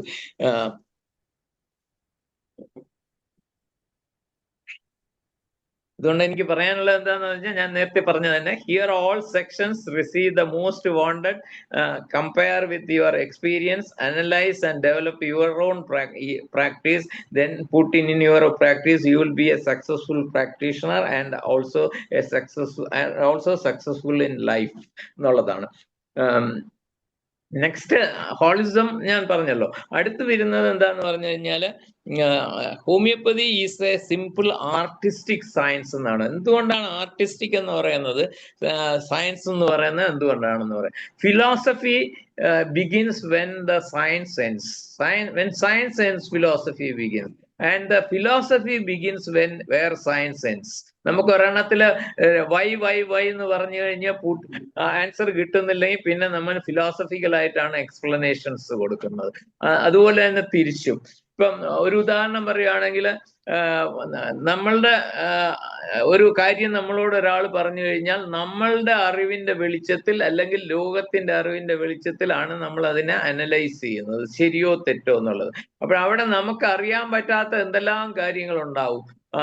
അത് വേണമെങ്കിൽ വേൾഡ് നോളജിന്റെ മുമ്പിൽ വിട്ടു കഴിഞ്ഞാൽ വേൾഡിന് തന്നെ അറിയാത്ത പാടില്ലാത്ത എന്തെല്ലാം കാര്യങ്ങളുണ്ടാവും. ഒരു എക്സാമ്പിൾ ഞാൻ പറയുവാണെങ്കിൽ, ഭൂമി ഉരുണ്ടതാണെന്ന് പറഞ്ഞപ്പോഴത്തേക്ക് അദ്ദേഹത്തെ തൂക്കിക്കൊന്നു. പക്ഷെ ഇപ്പൊ നമുക്കറിയാം ഭൂമി ഉരുണ്ടതാണ്. അന്നത്തെ നോളജ് വെച്ച് നോക്കുവാണെങ്കിൽ ഭൂമി ഉരുണ്ടതാണെന്ന് പ്രൂവ് ചെയ്യാൻ പറ്റിയില്ല, ഇപ്പം പറ്റി, അതുകൊണ്ട് അത് കറക്റ്റ് ചെയ്തു എന്നുള്ള. അപ്പോൾ നമ്മളുടെ പ്രസന്റ് നോ ഹൗ വെച്ചിട്ടാണ് നമ്മൾ കേൾക്കുന്ന ഒരു കാര്യം അല്ലെങ്കിൽ അറിയുന്ന ഒരു കാര്യം തെറ്റോ ശരിയോ എന്ന് നമ്മൾ ഡിസൈഡ് ചെയ്യുന്നത് എന്നുള്ളതാണ്. So the scientific part of homeopathy എന്ന് പറയുന്നത്, every person having a scientific background or knowledge can understand. The artistic part എന്ന് പറയുന്നത് അങ്ങനെയല്ല. The science is learned and the art is practiced. Science leads to one to know and the art leads to one to do or act. അപ്പോൾ artistic പാർട്ടാണ് നമ്മൾ വളരെയധികം ശ്രദ്ധിക്കേണ്ടത്. കാരണം അവിടെയാണ് നമ്മൾ ആക്ട് ചെയ്യുന്നതെന്ന് പറഞ്ഞാൽ നമ്മൾ മെഡിസിൻ കൊടുക്കുന്ന അല്ലെങ്കിൽ മെഡിസിൻ സെലക്ട് ചെയ്യുന്നതൊക്കെ അതാണ്. ആ പാർട്ടാണ് നമുക്ക് വളരെ ശ്രദ്ധിക്കേണ്ടത്. സയൻസിൽ നമ്മളുടെ ഒരു ലിമിറ്റേഷൻ എന്ന് പറയുന്നത്, റിസർച്ചേഴ്സിന്റെ ഒക്കെ ലിമിറ്റേഷൻസ് എന്ന് പറയുന്നത്, സയൻസ് എന്ന് പറഞ്ഞാൽ ഒരു കാര്യത്തിന് അതിന് യൂണിവേഴ്സൽ ആപ്ലിക്കബിലിറ്റി ഉണ്ടായിരിക്കണം, വെരിഫയബിൾ ആയിരിക്കണം, ഡെമോൺസ്ട്രബിൾ ആയിരിക്കണം, റീപ്രൊഡ്യൂസ് ചെയ്യാൻ പറ്റുന്നതുമായിരിക്കണം. അതിനെ നമ്മൾ സയൻസ് എന്ന് പറയുള്ളൂ. പക്ഷെ ഹോമിയോപ്പതിക്ക് നമുക്ക് ബാക്കിയെല്ലാം ചെയ്യാൻ പറ്റും, അതിനെ റീപ്രൊഡ്യൂസ് ചെയ്യാൻ പറ്റത്തില്ല പലപ്പോഴും. എന്തുകൊണ്ടാണെന്ന് പറഞ്ഞാൽ, നമ്മളടുത്ത് ഒരു രോഗി വരുന്നു, ആ രോഗിയുടെ അപ്പോഴത്തെ രോഗാവസ്ഥ കഴിഞ്ഞിട്ട് അയാൾക്ക് ഒരു പർട്ടിക്കുലർ അസുഖമാണെന്ന് വിചാരിച്ചോളൂ. ആ അസുഖം നമ്മൾ ഇൻഡിവിജ്വലൈസ് ചെയ്ത് ട്രീറ്റ് ചെയ്ത് ഒരു പർട്ടിക്കുലർ മെഡിസിൻ കൊടുത്ത് നമ്മൾ ക്യൂർ ചെയ്ത് കഴിഞ്ഞു, അത് ക്യൂറായി. അപ്പോഴൊരാൾ സയന്റിഫിക് ആയിട്ട് വെല്ലുവിളിക്കുകയാണ് റീപ്രൊഡ്യൂസ് ചെയ്യാൻ. എങ്ങനെ പറ്റത്തില്ല? നമുക്ക് അതേ അസുഖമുള്ള 10 രോഗികളെ തന്നാലും നമുക്ക് പറ്റത്തില്ല. കാരണം that depends on the individualisation. അതാണ് നമ്മളെ റിസർച്ച് മെത്തഡോളജിയിൽ നമുക്ക് വരുന്ന റീപ്രൊഡ്യൂസബിൾ അല്ലാത്ത ആണെന്നുള്ളതാണ്. അതിന് നമ്മളുടെ ഈ റിസർച്ചിന്റെ ക്രൈറ്റീരിയാസ് ഇതുപോലുള്ള ഇൻഡിജീനസ് സിസ്റ്റംസ് അല്ലെങ്കിൽ ആയുഷ് സിസ്റ്റംസ് മാറ്റിയേ പറ്റുള്ളൂ. എന്നാലേ നമുക്ക് അത് പ്രൂവ് ചെയ്യാൻ പറ്റുള്ളൂ എന്നുള്ളതാണ് എനിക്ക് ഇവിടെ പറയാനുള്ള ഒരു കാര്യം. അടുത്ത ഇനി ആ സ്ലൈഡ്സ് ഒന്ന് കാണിക്കാവോ ഡോക്ടറെ? ഡോക്ടറെ നോക്കട്ടെ. അജിനി ഡോക്ടറെ ആ സ്ലൈഡ് ഒന്ന് വീണ്ടും കാണിക്കാവോ? അജിനി ഡോക്ടറെ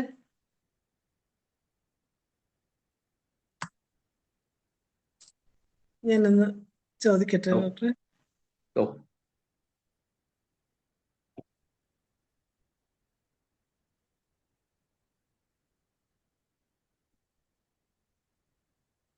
നോക്കുമ്പോ ഞാൻ സംസാരിച്ചോളേ അല്ലേ? സംസാരിച്ചോ, ഞാൻ അപ്പോഴത്തേക്ക് ചോദിക്കട്ടെ.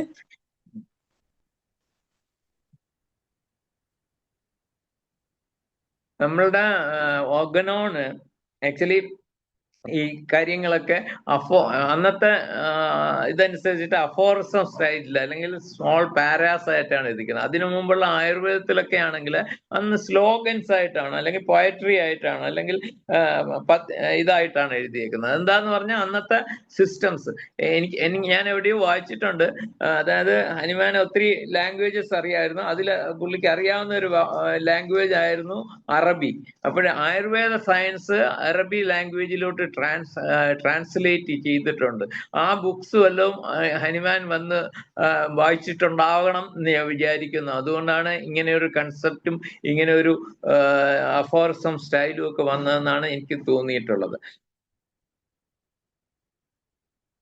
പിന്നെ ഈ ഹോളിസം എന്ന് പറയുന്നതിന്റെ ഒരു പോയിന്റ് കൂടെ ഞാൻ ക്ലാരിഫൈ ചെയ്യാൻ മതി. അത് ഹോളിസം എന്ന് പറയുമ്പോഴത്തേക്ക് അത് പിന്നെ whenever you give in a medicine the life has to respond it singly, producing a response or a non-response. അതുകൊണ്ടാണ് നമ്മൾ പലപ്പോഴും ക്രിട്ടിക്കൽ സ്റ്റേജിലൊക്കെ ഡോക്ടേഴ്സ് പറയുന്നില്ല, മരുന്നെല്ലാം കൊടുത്തു നോക്കി യാതൊരു റെസ്പോൺസും ഇല്ല എന്നുള്ളത്. അതുകൊണ്ട് റെസ്പോൺസ് ചെയ്യുന്നതിനും ഒരു ബോഡിക്ക് ഒരു ആക്ടിവിറ്റി വേണം, അല്ലെങ്കിൽ ഒരു ഫോഴ്സ് വേണം, അല്ലെങ്കിൽ ഒരു ഇഫക്റ്റ് ഉണ്ടായിരിക്കും. അപ്പോൾ ഇഫക്റ്റ് ഇല്ലാതിരിക്കുന്നത് ഒരു റെസ്പോൺസ് തന്നെയാണ് ബോഡിയിൽ. അപ്പോൾ അതിന് ഈ ഹോൾസം എന്ന് പറയുന്ന single life system is very very important. നിങ്ങൾക്കെല്ലാം അറിയാവുന്ന പോലെ ആദ്യം നമ്മൾ വൈറ്റൽ ഫോഴ്സ് എന്ന് പറഞ്ഞു, അത് കഴിഞ്ഞ് വൈറ്റൽ എനർജി എന്ന് പറഞ്ഞു, വൈറ്റൽ പ്രിൻസിപ്പിൾ എന്ന് പറഞ്ഞു, ലാസ്റ്റ് ടൈം വന്നപ്പോഴും നമ്മൾ അത് ലൈഫ് എനർജി എന്നാക്കി, ലൈഫ് എനർജി എന്നാക്കി.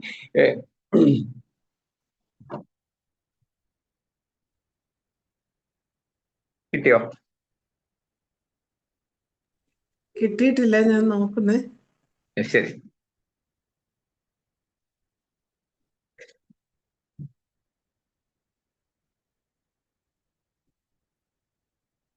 ഈ ഇൻഡിവിജ്വലൈസേഷനെ കുറിച്ച് പറയുകയാണെങ്കിൽ നമ്മള് ഒത്തിരി എക്സാമ്പിൾസ് പറയാൻ സാധിക്കും. ഒന്ന്, നമ്മൾ പറയുന്നില്ലേ, ഇപ്പം ഫിംഗർ പ്രിന്റ്സ് എടുക്കുന്നു, ഹെയർ എടുക്കുന്നു, അതിൽ നിന്ന് തന്നെ നമുക്ക് ആളെ ഐഡന്റിഫൈ ചെയ്യാൻ പറ്റുന്നു. ഇല്ലെങ്കിൽ പാരന്റ്സിന്റെ ഡിസ്പ്യൂട്ട് ഒക്കെ വരുമ്പോഴത്തേക്ക് DNA ടെസ്റ്റ് ചെയ്തിട്ട് പാരന്റ് ആരാന്ന് കണ്ടുപിടിക്കുന്നു. അതെല്ലാം ഇൻഡിവിജ്വലൈസ്ഡ് ആണ്. അതുപോലെ തന്നെ ലേറ്റസ്റ്റ് ടെക്നോളജി വന്നു കഴിഞ്ഞു. നമ്മളിപ്പോ ATM കൗണ്ടറൊക്കെ ഉള്ളതുപോലെ നമ്മൾ കാർഡ് ഇട്ടിട്ട് കാശ് എടുക്കുന്നതിന് പകരം മോഡേൺ ടെക്നിക്ക് എന്താന്ന് പറഞ്ഞാൽ ATM കൗണ്ടറിന്റെ അവിടെ ഒരു വോയിസ് ഇതുണ്ടാവും, റിസീവർ ഉണ്ടാവും.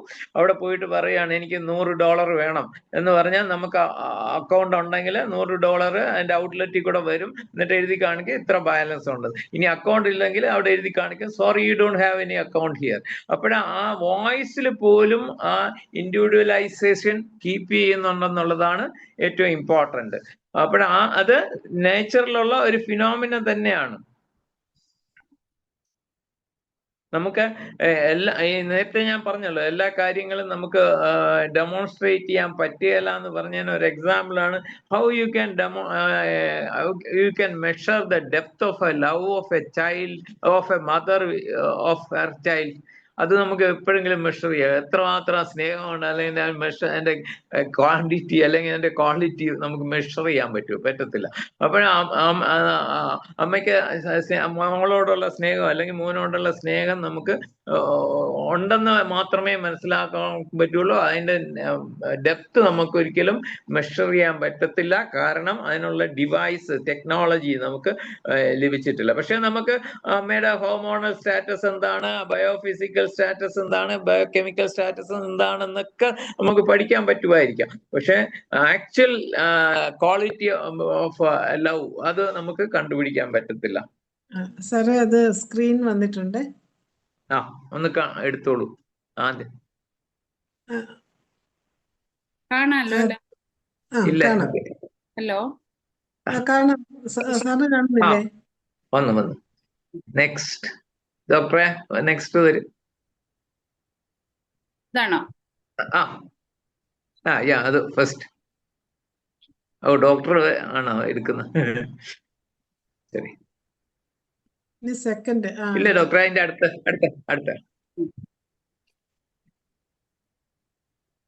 ഡൗൺ സിൻഡ്രോമിന്റെ.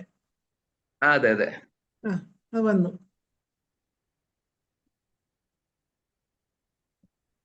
അത് വന്നു സാറേ.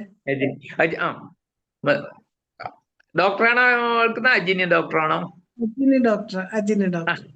ശരി. ഈ ഡൗൺ സിൻഡ്രോം ഒരു എക്സാമ്പിൾ ആയിട്ട് ഞാൻ വെച്ചതാണ്. കാരണം ഡൗൺ സിൻഡ്രോം ക്യൂറബിൾ എന്നുള്ളതാണ്. എന്റെ അഭിപ്രായത്തിൽ ഇറ്റ് ഈസ് ക്യൂറബിൾ. എന്താന്ന് പറഞ്ഞു കഴിഞ്ഞാൽ പ്രൊവൈഡഡ് ഉണ്ട്. Provided if you get a child at the first month itself. അവിടുന്ന് you continuously give medicine at least for 5 years, you will get a complete cure. Why? Because you can diagnose Down syndrome at the labor table itself. അതുകൊണ്ട് ആ ഡയഗ്നോസിസിന് പ്രശ്നമൊന്നും വരുന്നില്ല. First മന്തിൽ തന്നെ diagnose ചെയ്യാൻ സാധിക്കും. എന്നിട്ട് you continuously give medication for 5 years. You can change even the face of the child will change in normal. അത് കാണും. എങ്ങനെയാന്ന് വെച്ചാൽ explanation what I can give you is, suppose if you are marrying Japanese lady, ഒരു Japanese സ്ത്രീയെ കല്യാണം കഴിച്ചു കഴിഞ്ഞാൽ നിങ്ങളെ കുട്ടികൾക്ക് രണ്ടുപേരിൽ ഒരാള് ജാപ്പനീസ് ആയിരിക്കും, ഒരാള് കേരള അല്ലെങ്കിൽ ഇന്ത്യൻ ആയിരിക്കും. ഈ ജാപ്പനീസ് കുട്ടിയെ കൊണ്ട് പിന്നെയും കല്യാണം കഴിപ്പിച്ച ഒരു കേരളൈറ്റിനെ കൊണ്ട് കഴിപ്പിച്ച കുറച്ചുകൂടെ സിമിലാരിറ്റി ഉള്ള കേരള സിമിലാരിറ്റി അല്ലെങ്കിൽ ഇന്ത്യൻ സിമിലാരിറ്റി ഉള്ള കുട്ടികളുണ്ടാവും. അവരെ പിന്നെയും കല്യാണം, അങ്ങനെ ഒരു 3 ജനറേഷൻസ് 4 ജനറേഷൻ, ദാറ്റ് ഈസ് ഒരു 150 to 200 years കഴിയുമ്പോൾ ഉണ്ടാകുന്ന ഓഫ്സ്പ്രിങ്സ് അല്ലെങ്കിൽ കുട്ടികളെല്ലാം കേരളൈറ്റ്സ് ആയിരിക്കും അല്ലെങ്കിൽ ഇന്ത്യൻ ആൾക്കാരായിരിക്കും. എന്തുകൊണ്ടാണ് അങ്ങനെ മാറുന്നത്? Because it is the influence of the environment on the individual or on the gene gradually. അപ്പോൾ ആ ചേഞ്ചസിന് നാച്ചുറലായിട്ട് ഇത്രയും ടൈം എടുക്കും. പക്ഷെ സെയിം തിങ് നമ്മൾ മെഡിസിനലി ഒരു എൻവയൺമെന്റ് ഉണ്ടാക്കുകയാണെങ്കിൽ ആ ചേഞ്ച് ഈ 200 years എന്നുള്ള you can narrow to 5 years or 6 years. കാരണം you create a medicinal environment in the body around the cell so that the gene will change. അതാണ് അതിനകത്തുള്ള സയന്റിഫിക് ആയിട്ട് കാണുന്ന കാര്യം എന്നാണ് ഞാൻ മനസ്സിലാക്കിയിട്ടുള്ളത്. അതുകൊണ്ടാണ് യു ക്യാൻ ട്രീറ്റ് പ്രൊവൈഡഡ്. കാരണം ഈ എന്താണ് ഫസ്റ്റ് ഇയർ ഓൺവേർഡ്സ് തന്നെ അല്ല ഫസ്റ്റ് മന്ത് ഓൺവേർഡ്സ് കിട്ടണം എന്ന് പറയാൻ കാര്യം എന്താണ്? അതിന് കാര്യം എന്താന്ന് പറഞ്ഞു കഴിഞ്ഞാൽ നമ്മളെ ബോഡിയിൽ തന്നെ ആദ്യത്തെ 1 വർഷം ഒരു കറക്റ്റിംഗ് ഫോഴ്സ് ഉണ്ടാവും. അതുകൊണ്ടാണ് അൺഡിസെൻഡഡ് ടെസ്റ്റിസ് 1 വർഷത്തിനകം താഴോട്ട് സ്കോട്ടത്തിലോട്ട് വരുന്നത്. അല്ലെങ്കിൽ നമ്മളെ ഫ്രോണ്ടനൽസ് ക്ലോസ് ചെയ്തിട്ടില്ല എന്നുണ്ടെങ്കിൽ 1 വർഷം കൊണ്ട് ക്ലോസ് ചെയ്യുന്നത്. ചില ഹാർട്ടിലുള്ള ഓപ്പണിങ്സ് ഫൊറാമിനോവയില് അങ്ങനെയുള്ള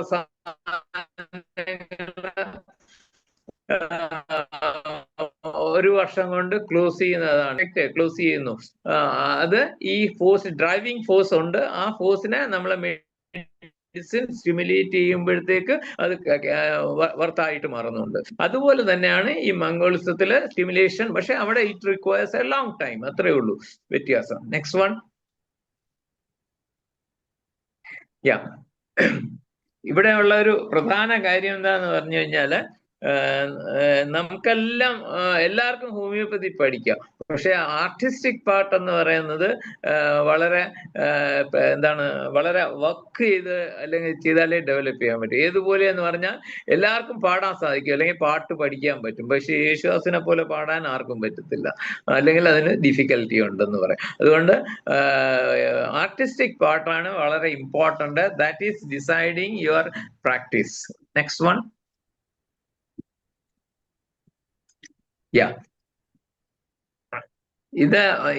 ഈ സ്ലൈഡ് കാണിക്കുന്നത് എന്താന്ന് പറഞ്ഞു കഴിഞ്ഞാല് ഞാൻ നേരത്തെ പറഞ്ഞല്ലോ, നമ്മളുടെ ഒരു കാര്യം കേട്ട് കഴിഞ്ഞാല് ആ കാര്യം സത്യമാണോ അല്ലെങ്കിൽ ശരിയാണോ എന്ന് നിശ്ചയിക്കുന്നത് നമ്മളുടെ അറിവിന്റെ വെളിച്ചത്തിലാണ്.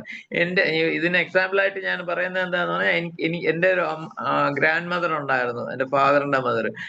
She was the first one who passed അന്നത്തെ കാലത്ത് SLC, ഞാൻ SLC എന്ന് പറയുന്നത്, she was the first one passed SLC in the first rank from Travancore state അന്നത്തെ കാലത്ത്. പക്ഷേ എൻ്റെ അച്ഛൻ എഞ്ചിനീയർ ആയിരുന്നു. അപ്പൊ എൻ്റെ അച്ഛൻ ഈ റോക്കറ്റൊക്കെ തിരുവനന്തപുരത്ത് നിന്ന് വിടുമ്പോൾ, റോക്കറ്റ് സ്റ്റേഷനിൽ നിന്ന് വിടുമ്പോഴത്തേക്ക്, ISROയിൽ നിന്ന് വിടുമ്പോഴത്തേക്ക് വെളിയിൽ കൊണ്ട് നിർത്തിയിട്ട് എൻ്റെ അടുത്ത് പറഞ്ഞു തരുമായിരുന്നു, ഈ റോക്കറ്റ് വിടുന്നത് കാലാവസ്ഥയൊക്കെ പഠിക്കാനായിട്ടാണ്. അതുപോലെ തന്നെ നമ്മളെ ഭൂമിയിലെ ഇതൊക്കെ പിക്ചറൊക്കെ എടുക്കാൻ സാധിക്കും. കുറെ വർഷം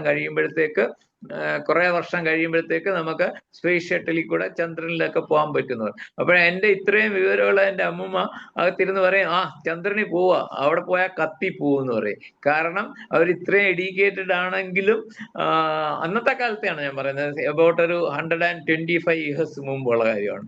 അപ്പോഴും അമ്മൂമ്മ ഇത്ര എഡ്യൂക്കേറ്റഡ് ആണെങ്കിലും അമ്മൂമ്മയുടെ തിങ്കിങ് അല്ലെങ്കിൽ അമ്മൂമ്മയുടെ അറിവ് വെച്ചിട്ട് അത് ശരിയല്ല എന്നാണ് പറയുന്നത്. പക്ഷെ നമുക്കിന്ന് അറിയാമല്ലോ, നമ്മൾ ഷട്ടിലില് അവിടെ പോയി ഇറങ്ങിയിട്ടുണ്ട്, ഗവേഷണം നടത്തിയിട്ടുണ്ടെന്ന്. അപ്പോൾ ഒരു കാര്യം കേൾക്കുമ്പോൾ നമ്മളുടെ അറിവിന്റെ വെളിച്ചത്തിലാണത് ശരിയോ തെറ്റോ എന്ന് നമ്മൾ വിചാരിക്കുന്നത് എന്നുള്ളതാണ്. അത് പറയാനാണ് ഞാൻ ഈ സ്ലൈഡ് വെച്ചത്. Next one. Okay, next one. ഇതാണ് ആ റോക്കറ്റിന്റെ കേസ്. ഇവിടെ നമ്മള് ഒരു ലൈഫ് പ്രിൻസിപ്പിൾ എന്ന് പറഞ്ഞിട്ട് ഓരോ സ്റ്റേജിലോട്ട് വരികയാണ്. അതെന്താന്ന് പറഞ്ഞാൽ ദർ ഈസ് മെറ്റീരിയലിസം, ഡൈനാമിസം, അതുപോലെ തന്നെ ലൈഫിസം, 3 സ്റ്റേറ്റ് ഉണ്ട്.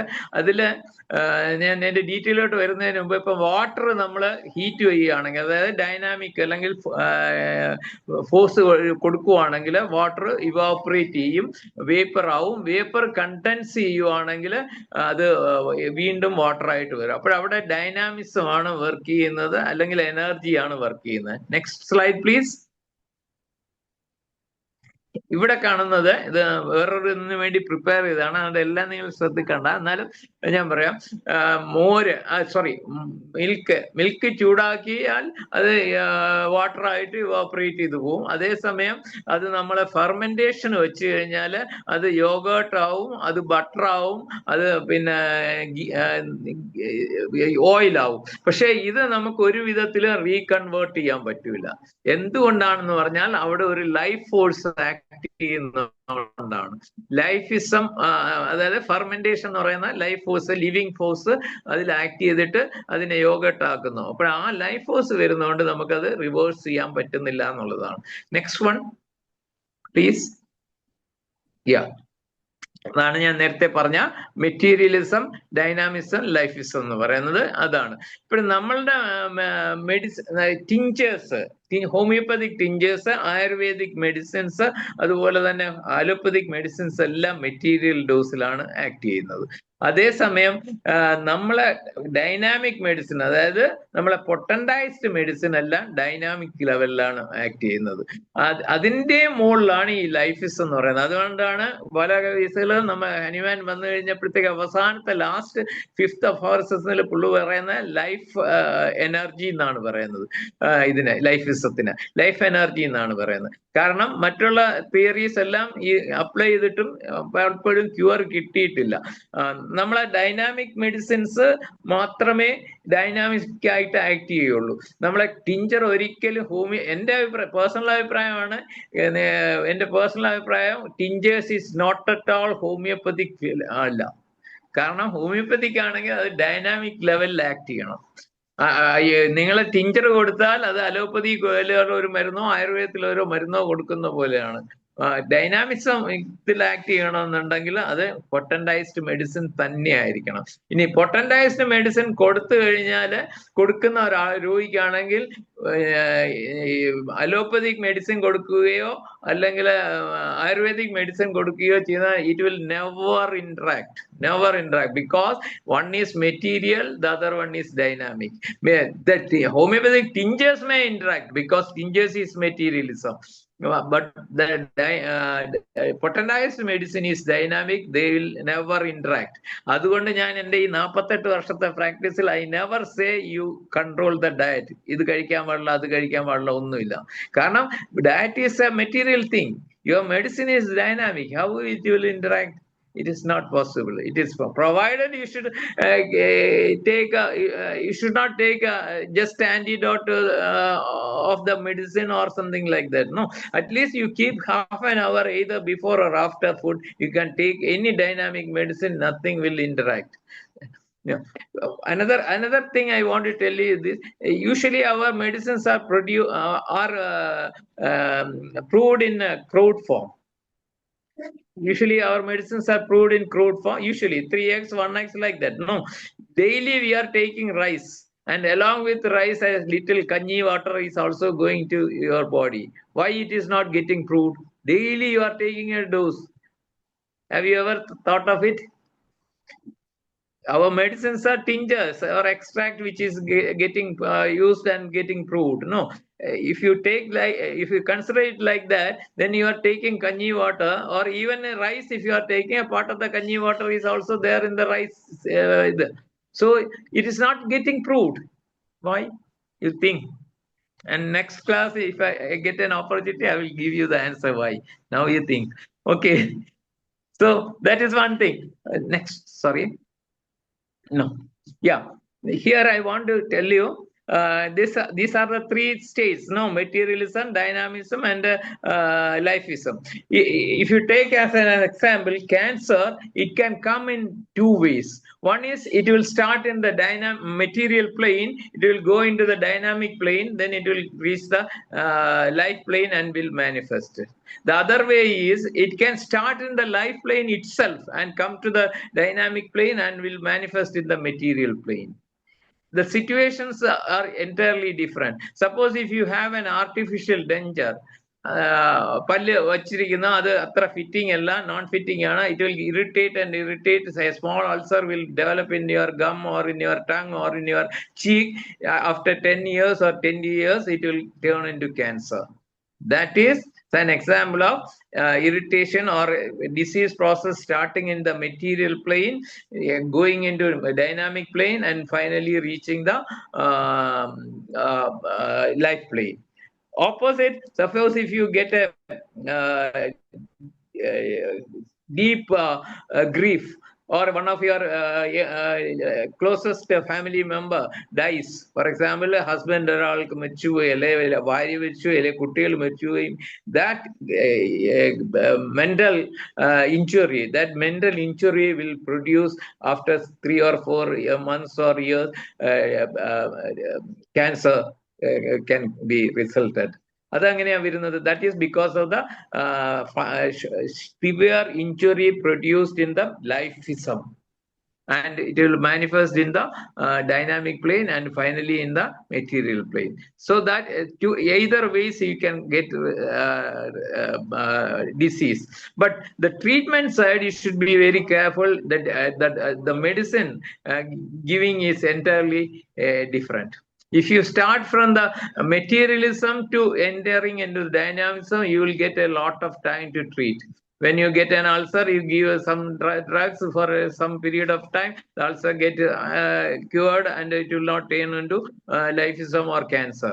But the other way, starting in the lifeism, it comes all of a sudden and it is suddenly degenerates and result in cancer. So your medicine should be also be in high potencies. Even if your medicine is, for example, if you are giving even CM, it will not reach the lifeism level. Why? Because your medicine is in dynamic level only. Even though it is high potency, it is in dynamic level only. So it requires constant repetition and constant period of time. Over a period of time, it will reach that level and start curing. But usually in cancers and all, you will not get that much of time. That's why you lose the patients, because it has to reach the lifeism level by giving highest potencies, and it has to act, and that is why that time you are not getting. That is why you lose the patient.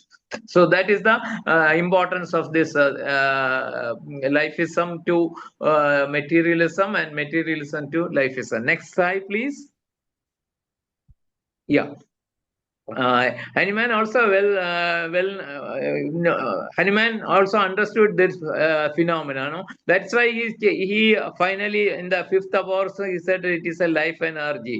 So you can tell the materialism will be affected by your allopathic medicines, Ayurvedic medicines, your tinctures and all. But lifeism, even if even though you are giving tinctures, you have to give it repeatedly and in large doses. Then only in the long run you will get the result, or you will get the affection of the dynamic force. But if you are giving the dynamic medicine itself, that is in potency 230 like that, it will directly affect your dynamic level. Then if you continuously give your dynamic medicine in repeated doses, and that too in higher potency, in repetition, it will reach, as I told earlier, it will reach the lifeism force, and you can expect a cure. But certain other things, that is why Hanuman said you can influence the lifeism by giving galvanism or electricity or your magnetism like that. But now you can understand, and the Hahnemanian period it was not there. Now you can understand that the ultrasound or laser or even transplantations will affect the lifeism. So that is a new technology which was not there in the period of time of Hanuman. But these things, the counseling, even the faith healing. Even the faith healing, if you are going to a temple or a church and you are practicing, then you will get a result. No? So that is the lifeism. Then one of my requests is usually the homeopaths, what they do is, now it is not there. ഇപ്പൊ അങ്ങനെ കാണാറില്ല. പണ്ടാണെങ്കിൽ allopathy മരുന്ന് കൊടുക്കുന്ന ഹോമിയോക്കാരായിരുന്നു, എനിക്ക് തന്നെ അറിയാം ഒരുപാട് പേര്. പക്ഷെ ഇപ്പൊ അങ്ങനെ കാണാറില്ല. ഹോമിയോക്കാരെല്ലാം ഹോമിയോ തന്നെയാണ് ചെയ്യുന്നത്. അതിൽ എനിക്ക് സന്തോഷമുണ്ട്.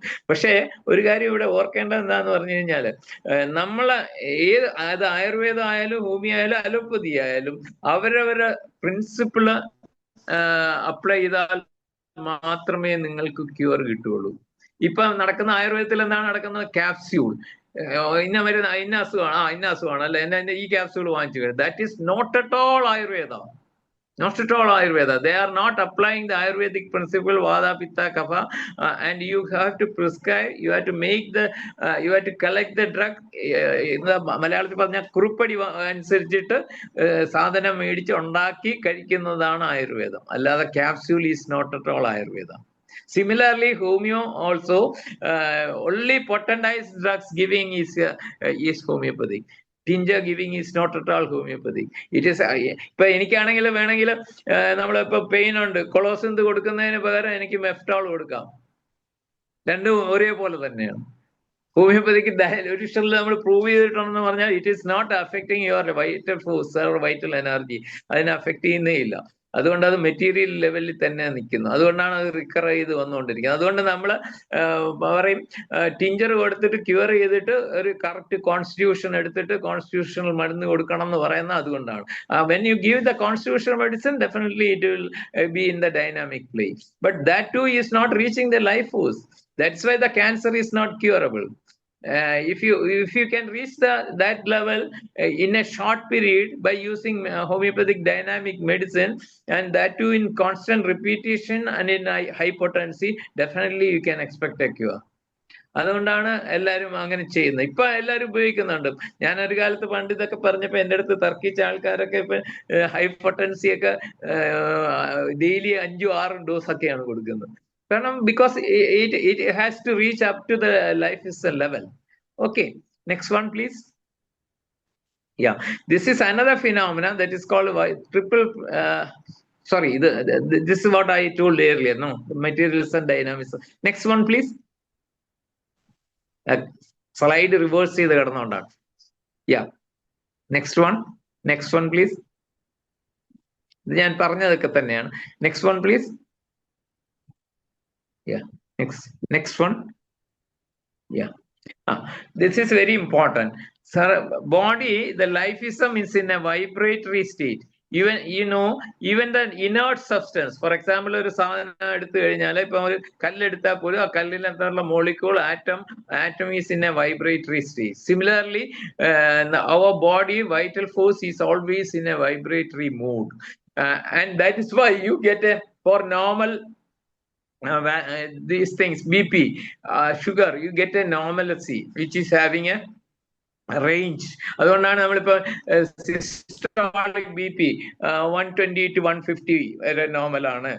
ബ്ലഡ് ഷുഗർ ഫാസ്റ്റിങ്ങിൽ 80 to 120 വരെ നോർമലാണ് എന്ന് പറയുന്ന നോർമൽസിയാണ്. ഇഫ് അതിൽ കുറഞ്ഞു ആണെങ്കിൽ അബ്നോർമലിലോട്ട് പോവാണ്, അതിൽ കൂടുതലാണെങ്കിൽ അബ്നോർമലിലോട്ടാണ്.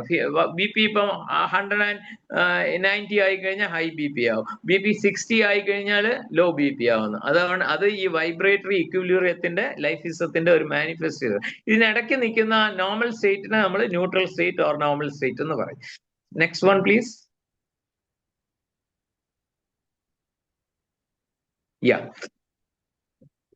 ഇത് ഞാൻ നേരത്തെ പറഞ്ഞ അതിന്റെ ഒരു ഡെമോൺസ്ട്രേഷൻ ആയിട്ട് ഉപയോഗിക്കാവുന്നതാണ്. അതായത് നമുക്ക് എല്ലാം ടെസ്റ്റ് ട്യൂബിൽ കാണാൻ പറ്റത്തില്ല എന്നുള്ളതിന് എക്സാമ്പിൾ ആണ്. ഇപ്പം കെമിസ്ട്രി ഓഫ് ലവ് എടുക്കുവാണെങ്കിൽ, ഇപ്പം ഒരു കോളേജിൽ ഒരു ആള് BSc അല്ലെങ്കിൽ എന്താണ് ഗ്രാജുവേഷൻ ചേർന്നു. ആ പയ്യൻ ഒരു 2-3 കുട്ടികളെ നോട്ട് ഇടുവാണ്. അവസാനം ഒരു കുട്ടിയെ കണ്ടുപിടിക്കുകയാണ്. Next slide.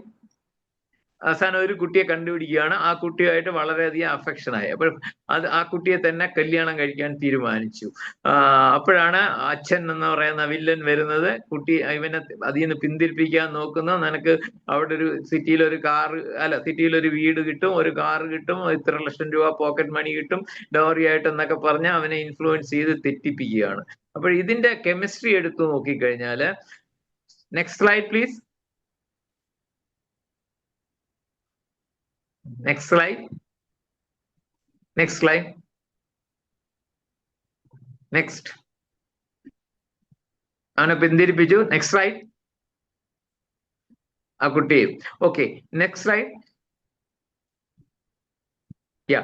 Science of love or chemistry of love എടുക്കുകയാണെങ്കിൽ, അവൻ ആദ്യമായിട്ട് കാണുമ്പോഴത്തേക്ക്, ആ കുട്ടിയെ കാണുമ്പോഴത്തേക്ക് സ്റ്റേജ് ഓഫ് അഫെക്ഷൻ വരുന്ന ആ സ്റ്റേജിൽ ഏറ്റവും കൂടുതൽ കാണുന്ന ഹോർമോൺസ് ടെസ്റ്റോസ്റ്ററോണും ഈസ്ട്രജനുമാണ്.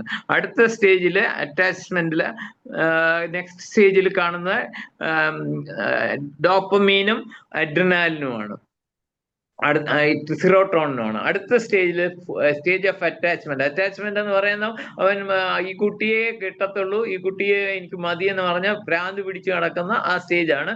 അപ്പോഴേറ്റവും കൂടുതൽ കാണുന്ന ഓക്സിറ്റോസിൻ ആണ് the depth of the love decide ചെയ്യുന്ന ഫാക്ടർ, വാസോപ്രസൻ ഉണ്ടെങ്കിൽ പോലും. അപ്പോഴ് സ്റ്റേജിന്റെ ലവിന്റെ ഡെപ്ത് ഡിസൈഡ് ചെയ്യുന്ന ഓക്സിറ്റോസിൻ ആണെങ്കിൽ, ഈ അച്ഛൻ പറഞ്ഞ് ഇൻഫ്ലുവൻസ് ചെയ്തപ്പോഴത്തേക്ക് ഇവൻ അവനെ ഒരു 10 cc സിറിഞ്ചിനകത്ത് ഓക്സിറ്റോസിൻ എടുത്തിട്ട് ഇവന്റെ ചന്തിക്ക് കുത്തിയേക്കുകയാണെങ്കിൽ അവന്റെ തീരുമാനം മാറ്റണം. അതാണ് ഡെപ്ത് ഓഫ് ലവ് എന്ന് പറയുന്ന, ശരിയാണെങ്കിൽ. അപ്പോൾ അങ്ങനെ മാറ്റുന്നില്ലല്ലോ. അപ്പോൾ കെമിസ്ട്രി അല്ലെങ്കിൽ സയൻസ് നമുക്കെല്ലാം പിന്നെ എക്സ്പ്ലെയിൻ ചെയ്യാൻ പറ്റത്തില്ല. ഇതാണ് അതിന്റെ കെമിസ്ട്രി എങ്കിൽ. അപ്പോൾ ആ ഫസ്റ്റ് സ്റ്റേജ് ഓഫ് അഫെക്ഷൻ, അത് കഴിഞ്ഞിട്ട് അട്രാക്ഷൻ ആൻഡ് അറ്റാച്ച്മെന്റ്, 3 സ്റ്റേജിൽ ഏറ്റവും പ്രീഡോമിനന്റ് ആയിട്ട് വരുന്ന ഹോർമോൺ എന്ന് പറയുന്നത് ഓക്സിറ്റോസിൻ ആണ്. ഓക്സിറ്റോസിൻ അവൻ ഭ്രാന്ത് പിടിച്ച് നടക്കുക സമയത്ത് ഈ ഓക്സിറ്റോസിൻ ആയിരിക്കും മാക്സിമം നിൽക്കുന്നത്. ഇപ്പൊ അച്ഛൻ പറയാണ്, അച്ഛനും അമ്മയും പറയാണ്, നീ ആ കുട്ടിയെ വിട്ടിട്ട് ഈ കുട്ടിയെ കെട്ടിയില്ലെങ്കിൽ ഞങ്ങൾ സൂയിസൈഡ് ചെയ്യുന്നു പറയുകയാണെങ്കിൽ, ഈ പയ്യൻ തീരുമാനം മാറ്റിക്കഴിഞ്ഞാൽ, അങ്ങനെ മാറ്റുന്ന അവസരത്തിൽ ഈ ഓക്സിറ്റോസിൻ ഇടത്ത് ഇഞ്ചെക്ട് ചെയ്ത് കഴിഞ്ഞാൽ അവൻ തിരിച്ച് മാറുന്നില്ല. അപ്പോൾ അതൊരു സയൻസ് ആയിട്ട് നമുക്ക് ഡെമോൺസ്ട്രേറ്റ് ചെയ്യാൻ പറ്റാത്തൊരവസ്ഥയാണ്. Okay, next one. ഇനിയുള്ള ഒരു ഫിനോമിന എന്ന് പറയുന്നത് റൂട്ട്സ് ഓഫ് ട്രയോസ് എന്ന് പറയുന്നത്, ഇത് ഞാനാണ് പേരിട്ടേക്കുന്നത് കേട്ടോ, അതങ്ങനെ ഇല്ല നമ്മളെ ഓർഗനോണില്. അതായത് നമ്മളുടെ എൻവയൺമെന്റ്, അതുപോലെ തന്നെ നമ്മളെ ടൈം, നമ്മളെ നേച്ചർ, ഇത് മൂന്നുമാണ് നമ്മളുടെ ഓരോ ഫങ്ഷൻസിനെയും കൺട്രോൾ ചെയ്യുന്നത്. അതായത് ഇപ്പൊ നമ്മളൊരു വിത്ത് എടുത്തിട്ട് കളയുവാണെങ്കിൽ അത് നശിച്ചു പോകും. അതേസമയം ആ വിത്ത് എടുത്തിട്ട് ഒരു ചെടിച്ചട്ടിക്കകത്ത് കുറച്ച് വെള്ളമൊക്കെ ഇട്ട് മാനുവറിങ് ഒക്കെ ചെയ്ത് ഇരിക്കുകയാണെങ്കിൽ കുറച്ച് പീരീഡ് കഴിയുമ്പോൾ അത് കിളിർത്ത് വരും. പക്ഷെ കിളിർത്ത് വരുന്നത് ഏത് ചെടിയുടെ വിത്താണോ അതേ ഐഡന്റിറ്റി കീപ്പ് ചെയ്യും.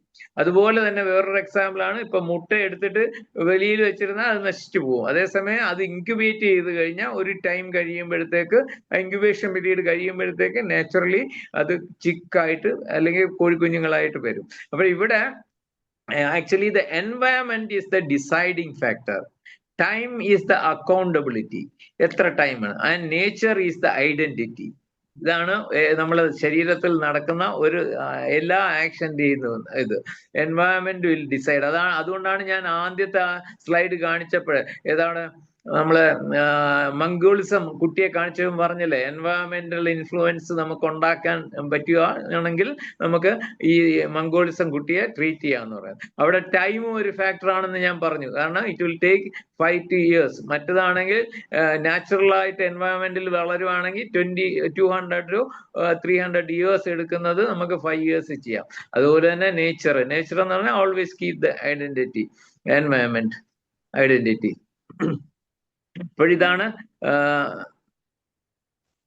നമ്മളുടെ നേച്ചറിലെ വൈറ്റൽ ഫോഴ്സുമായിട്ട് റിലേറ്റഡ് ഉള്ള ഒരു ഫിനോമിന. ഇതുകൊണ്ടാണ് നമുക്ക് ക്യൂർ ഉണ്ടാക്കാൻ പറ്റുന്ന പലതും നമുക്ക് എക്സ്പ്ലെയിൻ ചെയ്യാൻ പറ്റുന്നത് ഇതുകൊണ്ടാണ്. Next one please. ഇനി എല്ലാം സയന്റിഫിക് ആയിട്ട് പഠിക്കാന്ന് പറഞ്ഞ് നേരത്തെ നമ്മൾ ഒരു എക്സാമ്പിൾ പറഞ്ഞു കഴിഞ്ഞു, അതായത് കെമിസ്ട്രി ഓഫ് ലവ്. ഇനി ഇത് അത് ബയോ കെമിക്കൽ ആണ്, ഇത് ബയോ ഫിസിക്കൽ ആണ്. അതായത് ഇപ്പൊ ഞാൻ ഒരാള് എൻ്റെ ഒരു ഫ്രണ്ടും ഉണ്ട്, ഞാനും ഉണ്ട്, ഒരേ ജോലിക്ക് ഞങ്ങൾ ഇന്റർവ്യൂവിന് പോകുന്ന ഒരു സ്ഥാപനത്തിൽ എനിക്ക് ഫസ്റ്റ് റാങ്ക് കിട്ടുന്നു, മറ്റേ ആൾക്ക് സെക്കൻഡ് റാങ്ക് കിട്ടുന്നു. അവന് അതിന്റെ അധികാരികളെ സ്വാധീനിച്ചിട്ട് അവൻ ജോലിക്ക് കയറുന്നു, എനിക്ക് ജോലി പോയി, ഞാൻ ഫസ്റ്റ് റാങ്ക് കയറുന്നു. അപ്പോഴും നാച്ചുറലി എനിക്കൊരു പക വരും അയാളുടെ അടുത്ത്. പക്ഷെ ഞാൻ അയാളെ കാണുമ്പം ചിരിക്കുന്നുണ്ട്, വർത്താനം പറയുന്നുണ്ട്, പക്ഷെ എന്റെ മനസ്സിൽ നിനക്ക് ഞാൻ വെച്ചിട്ടുണ്ടാ എന്നുള്ള ഒരു ഫീലിംഗ് എന്റെ കാണും. അതെങ്ങനെ നമുക്ക് പഠിക്കാൻ പറ്റും? ഇവിടെ ഈ കുട്ടിയുടെ ഒരു ഏതാണ്ട് 18 തരത്തിലുള്ള ചിരിയാണ് നമ്മൾ കാണുന്നത്. ഓരോ ചിരിയും each and every smile conveys an idea. നിങ്ങൾ ശ്രദ്ധിച്ചു നോക്കിയാൽ കാണും, എല്ലാത്തിലും ഒരു ഐഡിയ ഉണ്ട്. അപ്പോൾ ആ ഐഡിയ നമുക്ക് കാണുന്ന ഒബ്സർവ് ചെയ്ത് കഴിഞ്ഞാൽ മനസ്സിലാക്കാൻ പറ്റും. പക്ഷെ എൻ്റെ മനസ്സിലിരിക്കുന്ന നിനക്ക് ഞാൻ വച്ചിട്ടുണ്ടോ എന്ന് പറയുന്നത് ഏത് സയൻസിൽ മനസ്സിലാക്കാൻ പറ്റും? വേണമെങ്കിൽ നമുക്ക് ഇപ്പം പറയാം, അവനെ ഹിപ്നോട്ടൈസ് ചെയ്താൽ പറയാം. പക്ഷെ ലേറ്റസ്റ്റ് ടെക്നോളജി കഴിഞ്ഞു, കള്ളന്മാരൊക്കെ ഇപ്പൊ ഉപയോഗിക്കുന്നുണ്ട്. ഈ ഹിപ്നോട്ടൈസ് ചെയ്ത പോലും സത്യം പുറത്തു വരാതിരിക്കാനുള്ള ട്രെയിനിങ് നമുക്കിപ്പോ എടുക്കാൻ സാധിക്കും. അപ്പോഴ് ഇപ്പൊ ഈ കുട്ടിയുടെ തന്നെ ഈ ചിരിയെ കുറിച്ച് പഠിക്കണമെങ്കിൽ നമുക്ക് ഓർബിക്കുലാരിസ് ഓറിസ്, വായ്ക്ക് ചുറ്റുമുള്ള മസിൽസിന്റെ, മസേറ്റർ മസിൽസിന്റെ, ഫോണ്ടാലിസ് മസിൽസിന്റെ ഒക്കെ ഇലക്ട്രോഡ്സ് വെച്ചിട്ട് നമുക്ക് അതിന്റെ ഗ്രാഫ് എടുക്കാൻ പറ്റും, ECG എടുക്കുന്ന പോലെ. അയാൾ ചിരിക്കുമ്പോൾ ഏത് മസിലാണ് കോൺട്രാക്ട് ചെയ്യുന്നത്, ഏത് സൈഡിലെയാണ് മോർ കോൺട്രാക്ട് ചെയ്യുന്നത്, അല്ലെങ്കിൽ എവിടത്തെ മസിലാണ് കോൺട്രാക്ട് ചെയ്യുന്നത് എന്നൊക്കെ. അതുപോലെ തന്നെ ഹോർമോൺസും പഠിക്കാൻ പറ്റും. പക്ഷേ ആ ചിരിയില് നമ്മൾ മനസ്സിൽ വിചാരിച്ചിരിക്കുന്ന നിനക്ക് ഞാൻ വെച്ചിട്ടുണ്ടോ എന്നുള്ളത് എങ്ങനെ അണ്ടർസ്റ്റാൻഡ് ചെയ്യാൻ പറ്റും? There is no technology, no science can answer it. അതാണ് ലിമിറ്റേഷൻ ഓഫ് സയൻസ് എന്ന് പറയുന്നത്. അപ്പോഴ് അതുപോലൊരു ലിമിറ്റേഷൻ ആണ് ഹോമിയോപ്പതിക് മെഡിസിന്റെ ഫാർമക്കോ കൈനറ്റിക്സിലുള്ളത്. ഞാനൊരു കോൺഫറൻസിന് പോയിരുന്നു. അവിടെ ഒരു ഡോക്ടർ, പെട്ടെന്ന് പറയാം, ഒരു 5 മിനിറ്റ് കൊണ്ട് നിർത്താൻ പറ്റും. പിന്നെ ഒരു ഡോക്ടർ, ഒരു ഇന്റർ ഡിസിപ്ലിനറി ഇതായിരുന്നു, കോൺഫറൻസ് ആയിരുന്നു. എല്ലാ സിസ്റ്റത്തിലെ ഡോക്ടേഴ്സും ഉണ്ട്, 10-400 പേരുണ്ട്. അപ്പോഴൊരു നെഫ്രോളജിസ്റ്റ് എണീറ്റിട്ട് പറഞ്ഞു, ഹോമിയോ ട്രീറ്റ്മെന്റ് എടുത്തിട്ട് കിഡ്നി ഫെയിലുവർ, ടോക്സിസിറ്റി കൊണ്ട് ഒരുപാട് കേസ് വരുന്നുണ്ട്, അത് സ്റ്റിറോയിഡ് ആണ് അവർ കൊടുക്കുന്ന മുഴുക്കെന്ന് പറഞ്ഞു. ആദ്യം നമ്മളെ പറ്റി പറഞ്ഞിരുന്നത് ഇതിനകത്ത് ആക്ഷനേ ഇല്ല എന്ന് പറഞ്ഞു. അത് കഴിഞ്ഞപ്പോൾ പറഞ്ഞു സ്റ്റിറോയിഡ് ആണെന്ന്, അത് കഴിഞ്ഞപ്പോൾ പറഞ്ഞു മെറ്റൽ ആണെന്ന് പറയുന്നു. അങ്ങനെ മാറി. അപ്പോൾ ഞാൻ അറ്റൻഡ് ചെയ്യാൻ പോയതാ, ഡെലിഗേറ്റ് ആയിട്ട്. അപ്പോൾ ഞാൻ എൻ്റെ വിസിറ്റിംഗ് കാർഡിൽ എഴുതി കൊടുത്തിട്ട് പറഞ്ഞു, ഇതിനെക്കുറിച്ച് ഒരു അഭിപ്രായം എനിക്ക് പറയാൻ 2 മിനിറ്റ് തരണം. എന്തായാലും ആ ചെയർ ചെയ്ത ആൾ 5 മിനിറ്റ് തന്നു. അപ്പോഴും ഞാൻ അദ്ദേഹത്തിനോട് ആദ്യം പറഞ്ഞത് എന്താന്ന് പറഞ്ഞു കഴിഞ്ഞാൽ, നമ്മളിവിടെ 10-400 ഡോക്ടേഴ്സ് ഉണ്ട്, എല്ലാവരും നല്ല എഡ്യൂക്കേറ്റഡ് ഇതാണ്. അതുകൊണ്ട് നമുക്ക് ഇദ്ദേഹത്തിന്റെ പേര് നോബൽ പ്രൈസിന് സജസ്റ്റ് ചെയ്യാം. കാരണം അദ്ദേഹം വളരെ ഈസി ആയിട്ട് കണ്ടുപിടിച്ചു ഹോമിയോ മെഡിസിനകത്ത് സ്റ്റിറോയിഡ്സ് ആണെന്ന് പറഞ്ഞു. അതാണ് ഈ വെറുതെ ഇങ്ങനെ ഓരോ കാര്യങ്ങൾ പറയാം. ഇപ്പൊ മെറ്റൽ ആണെന്ന് പറഞ്ഞു. അത് തന്നെ എനിക്ക് വളരെ സങ്കടം തോന്നി. എന്താന്ന് പറയോ, ആഴ്സനിക് ആൽബ് 30 ഈ കൊടുത്തു കഴിഞ്ഞപ്പോ അത് ഹെവി മെറ്റലാന്ന് പറഞ്ഞ് ഒത്തിരി വീഡിയോസ് വന്ന് ഞാനും ഒരു ചർച്ചയ്ക്ക് പോയി. പക്ഷെ നമ്മളെ സംഘടനകൾ ഒന്നും അതിനെക്കുറിച്ച് റെസ്പോണ്ട് ചെയ്തിട്ടേ ഇല്ല. മിണ്ടായിരിക്കുക എന്നുള്ള ഒരു ടെക്നിക്ക് തന്നെയാണ്. എങ്കിലും ഞാൻ ആ ചർച്ചയ്ക്ക് പോയപ്പോൾ ഞാൻ ആഴ്സനിക് ആൽബിന്റെ അകത്ത് 30-ക്കകത്ത് ആഴ്സനിക് മെറ്റൽ ഉണ്ടെന്ന് പറഞ്ഞപ്പം ഞാൻ ആ ചർച്ചയിൽ ചാനൽ ചർച്ചയിൽ പറഞ്ഞ എന്താന്ന് പറഞ്ഞാൽ, ഈ പറഞ്ഞ ഡോക്ടറിന് എനിക്കും കൂടെ പോയി ഒരു ഹോമിയോ സ്റ്റോറിൽ നിന്ന് ആഴ്സനിക് ആൽബ് 30 സീൽഡ് പാക്കറ്റ് വാങ്ങിച്ചിട്ട് ട്രോംബെ അറ്റോമിക് സെന്ററിലോ CCRHലോ എവിടെയെങ്കിലും കൊടുത്തിട്ട് ഇതിനകത്ത് ആഴ്സനിക് എന്ന് പ്രൂവ് ചെയ്യുകയാണെങ്കിൽ, ഒരു തേർഡ് പേഴ്സൺ ഇടയിൽ നിൽക്കുവാണെങ്കിൽ ഞാൻ ഡോക്ടറിന് 1 കോടി രൂപ തരാമെന്ന് പറഞ്ഞു ആ ചാനൽ ചർച്ചയിൽ. 1 കോടി രൂപ. അതില്ലാന്ന് വരുവാണെങ്കിൽ എനിക്ക് 2 കോടി രൂപ തരണം. സമ്മതമാണോ എന്ന് ചോദിച്ചു. ഒന്നും വേണ്ടിയില്ല. അപ്പോൾ അത്രയും സ്ട്രോങ് ആയിട്ട് പ്രൊട്ടസ്റ്റ് ചെയ്ത ഒരു അസോസിയേഷനെയും ഞാൻ കണ്ടിട്ടില്ല. മനസ്സിലായല്ലേ? അപ്പോൾ ഇതൊക്കെ വെറുതെ പറയുന്നതാണ്, സ്റ്റിറോയിഡ് ആണ്, മറ്റേ മെറ്റൽ ഉണ്ട് എന്നൊക്കെ പറഞ്ഞിട്ട്. Okay, next one please. ഇത് നിങ്ങൾക്ക് അറിയുന്നതാണ്. ചേഞ്ചസ് ഓരോ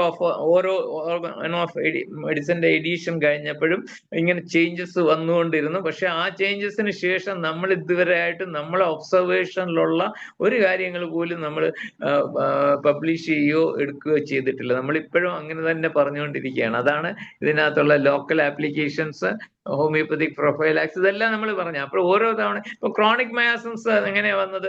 ഹനുമാൻ നോക്കിയപ്പോഴത്തേക്ക് ക്രോണിക് ഡിസീസ് കറക്റ്റ് സിമിലുമ്പം കൊടുത്തിട്ട് നോക്കിയിട്ടും മാറിയില്ല.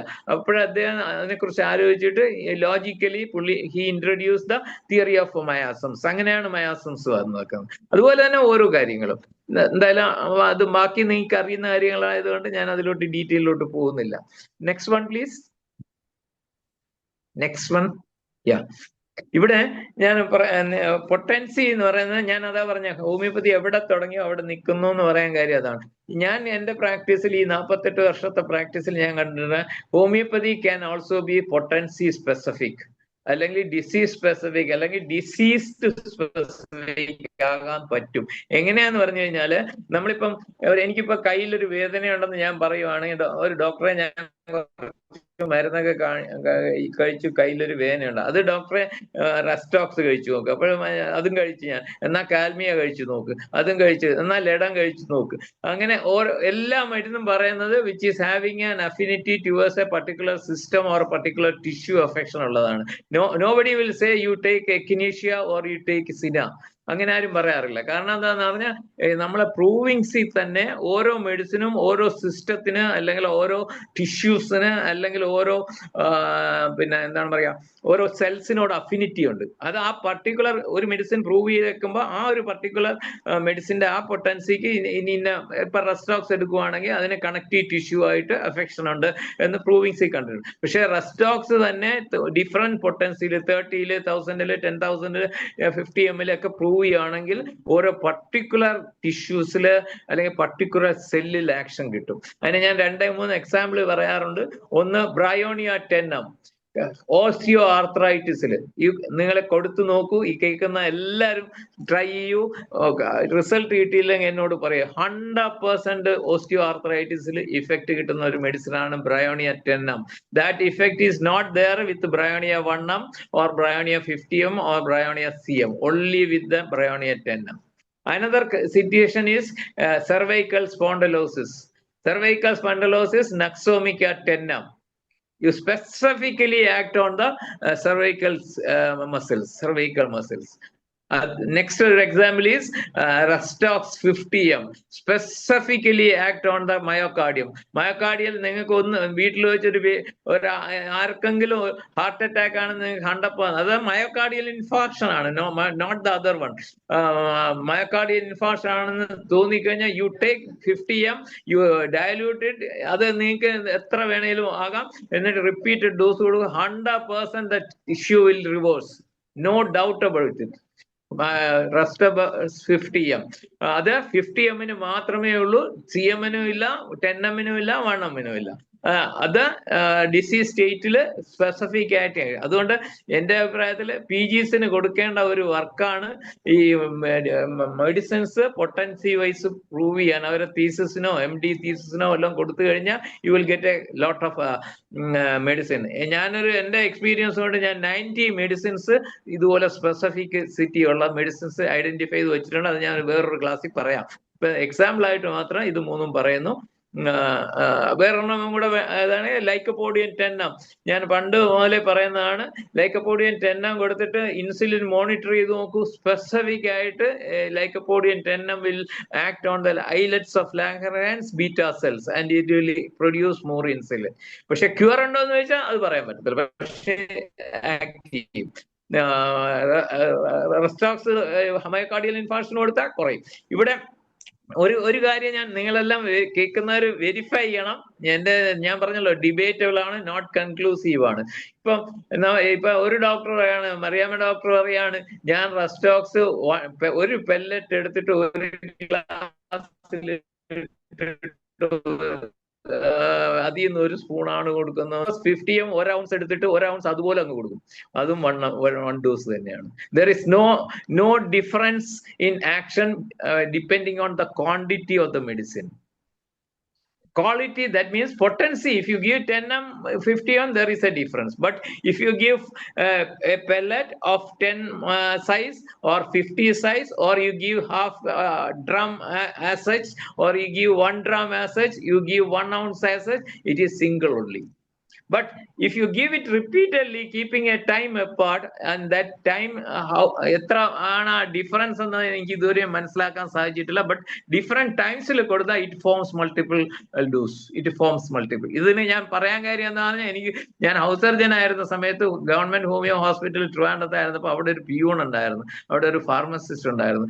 അയാള് ഉച്ചയ്ക്ക് ഡിസ്പെൻസറി അടയ്ക്കുമ്പോഴത്തേക്ക് അയാളുടെ പരിപാടി, അപ്പോൾ മാഡം ഞങ്ങളോട് പറഞ്ഞു, ഇവിടെ മെഡിസിൻ പറയുന്നുണ്ട്, നിങ്ങളൊക്കെ ഇവിടെ ഇരിക്കല്ലേ, ഒന്ന് ശ്രദ്ധിച്ചോണെന്ന്. അപ്പൊ ഞങ്ങളെ ശ്രദ്ധിച്ചപ്പോ എന്താ, ഇവൻ ഉച്ചയ്ക്ക് ഉണ്ട് കഴിഞ്ഞിട്ട് ഇതിലൊരു ബ്രയോണിയ 10 അല്ലെങ്കിൽ ബ്രയോണിയ 1 അല്ലെങ്കിൽ 200 ml ഒരു പൗണ്ട് ബോട്ടിലാണ് അന്ന് സപ്ലൈ ഗവൺമെന്റ്, അതിന്റെ പകുതി എടുത്ത് അങ്ങ് കുടിക്കും.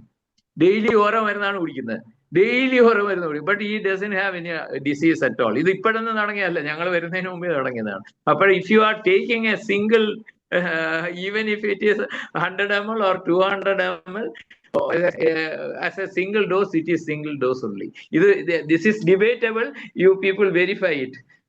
അതുകൊണ്ട് പല ഡോക്ടർമാരും ഞങ്ങൾ ഒരു പെല്ലറ്റ് എടുത്തിട്ട് 1 ounce വെള്ളത്തിൽ കൂടി 1 സ്പൂൺ കൊടുത്തു എന്ന് പറയുന്നത്. ചില ഡോക്ടർമാർ പറയുന്നത് 8 ഡ്രോപ്പ് കൊടുക്കാൻ പറയുന്നു, ചിലർ പറയുന്ന പിന്നെ എന്താണ് 1 ounce കൊടുക്കാൻ പറയുന്നത്. But all these are single dose only. It doesn't make any difference. But if you change the time, frequency of repetition, and depending on the potency, it will act. It will be different. Okay, next one. Even Hahnemann used a specific. See, person suffering from ulcer. A lot of examples are there. For the time being only, I am saying, for person suffering from ulceration of the lungs can scarcely get well without Kalicar. That means Kalicar is specific. അതുപോലെ തന്നെയാണ് Nexarsenical is of great service in epithelioma of nose and lips. That is also specific. So specificity anyone noticed in his late years of life, but it doesn't come in the organon of medicine or his writings. Next one, please. Yeah. This is another presentation. That means even you can bypass the bypass surgery with homeopathic medicine. പിന്നെ ഒരു അവസരത്തിൽ ഒരു class എടുക്കാൻ ഞാൻ അവസരം തരുവാണെങ്കിൽ. Next one, please. Yeah. Heart disease. Next one. Yeah. Is cancer curable? ഞാൻ നേരത്തെ അതിന്റെ ഫിലോസഫി പറഞ്ഞു. ഫ്രം മെറ്റീരിയലിസം ടു ഡൈനാമിസം, തിരിച്ച് റിവേഴ്സ് ആയിട്ട്, അതായത് ലൈഫിസം ടു ഡൈനാമിക്സ്, ലൈഫിസം ടു മെറ്റീരിയലിസം, അങ്ങനെ വരുന്നതാണ്. ഹൈ പൊട്ടൻസി വേണമെന്ന് പറയുന്ന മെന്റൽ ട്രോമ അല്ലെങ്കിൽ ലൈഫിസം അഫക്ട് ചെയ്തിട്ട് താഴോട്ട് വരുന്നത്. അതിന് എക്സാമ്പിളാണ് നമ്മളെ ഫോമർ ചീഫ് മിനിസ്റ്ററൊക്കെ. അദ്ദേഹത്തിന് മറ്റ് വിഷയങ്ങളിൽ പ്രശ്നം ഉണ്ടായപ്പം അദ്ദേഹത്തിന് all of A sudden cancer വന്നു. അത് ലൈഫിസം അഫക്ട് ചെയ്തതാണ്, താഴോട്ട് വന്ന് മാനിഫെസ്റ്റ് ചെയ്തതാണെന്നാണ് എന്റെ വിശ്വാസം. Next one please. ഇത് ഞാൻ പറഞ്ഞല്ലോ നേരത്തെ. Next one slide. Yeah, this is also very, very important. That miasm, according to me, my understanding, miasm is always there in your body. That is in physiological state as well as in pathological state. In each state, it is acting in functional level and the cellular level. That I will, if I get an opportunity, I will take a class on miasm. And miasm will be on all the 3 miasms are there in a particular individual, and that may be in different range. So one miasm will be predominant and other will be recessive. The predominant miasm, as per the organon of medicine, it is called as the basic miasm. So the basic miasm will decide. If you treat one basic miasm, for example, if you are treating in a particular condition, syphilinum is the basic miasm. At that situation, if you treat it, next miasm that will come, the psychotic, and that if you treat, the last one will come. That is how the cure take place. That's why you have to use different medicines in different potencies and different types of anti-miasmatic drugs. Next one. Okay, 2 minutes ആണ്. 2 minutes കഴിയും, തീർന്നു. So there is 84 combination depending upon the strength of the miasm. Next one. Yeah, this next one. This is also one of my process. So that's the final sign. So even though we said Homeo, Ayurveda, everything, the best medicine is love, right? Laughable things, and weep comes. Okay. Thank you. Thank you, IFB. നന്ദി. Thank you, Mariamma Doctor. Thank you, Mariamma Doctor. Thank you, Ajini Doctor. എല്ലാ എന്നെ ശ്രവിച്ച എല്ലാ ഹോമിയോപ്പസ് ഡോക്ടേഴ്സിനും എൻ്റെ വിനീതമായ നമസ്കാരം. ഒരഭിപ്രായം പറയാം. നന്ദി ഹരിമാൻ ഡോക്ടറെ. എന്തായാലും ഞങ്ങൾ 1917 ദിവസം കാത്തിരിക്കേണ്ടി വന്നു ഡോക്ടറുടെ ഒരു ക്ലാസ് കേൾക്കാൻ. ഇപ്പോൾ ഡോക്ടർ ഇങ്ങനെ ഒരു ദിവസം തന്നെ ഈ IFPHന്റെ ചരിത്രത്തിൽ ആദ്യമായിട്ടാണ് ഒരു ഫാക്കൽറ്റി തന്നെ 2 ഭാഷയിൽ ഒരു ദിവസം തന്നെ അങ്ങനെ സാറ് ഇന്ന് ചരിത്രം സൃഷ്ടിച്ചിരിക്കുകയാണ്. ആർക്കെങ്കിലും നമുക്ക് സമയമായി എങ്കിലും സാറിന്റെ ഒരു 5 മിനിറ്റ് കൂടെ നമുക്ക് എടുക്കാം. ആർക്കെങ്കിലും എന്തെങ്കിലും പറയണമെന്നുണ്ടെങ്കിൽ ഒന്ന് ഹാൻഡ് റൈസ് ചെയ്യണേ. ഭദ്രൻ ഡോക്ടർ ഹാൻഡ് റൈസ് ചെയ്തിട്ടുണ്ട്.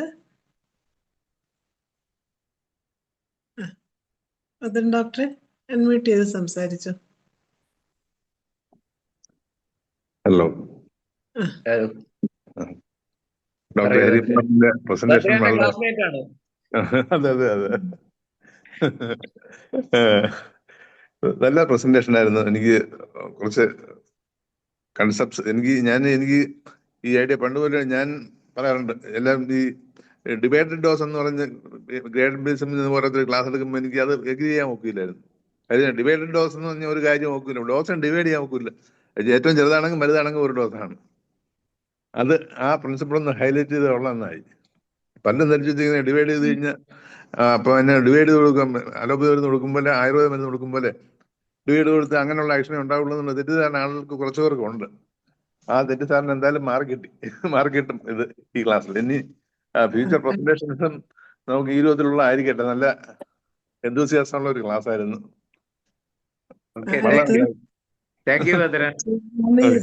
ഡോക്ടറെ ഇനി സൂര്യ ഡോക്ടറെ ചുരുങ്ങിയ വാക്കില് പെട്ടെന്ന് പറഞ്ഞു. Good evening doctor.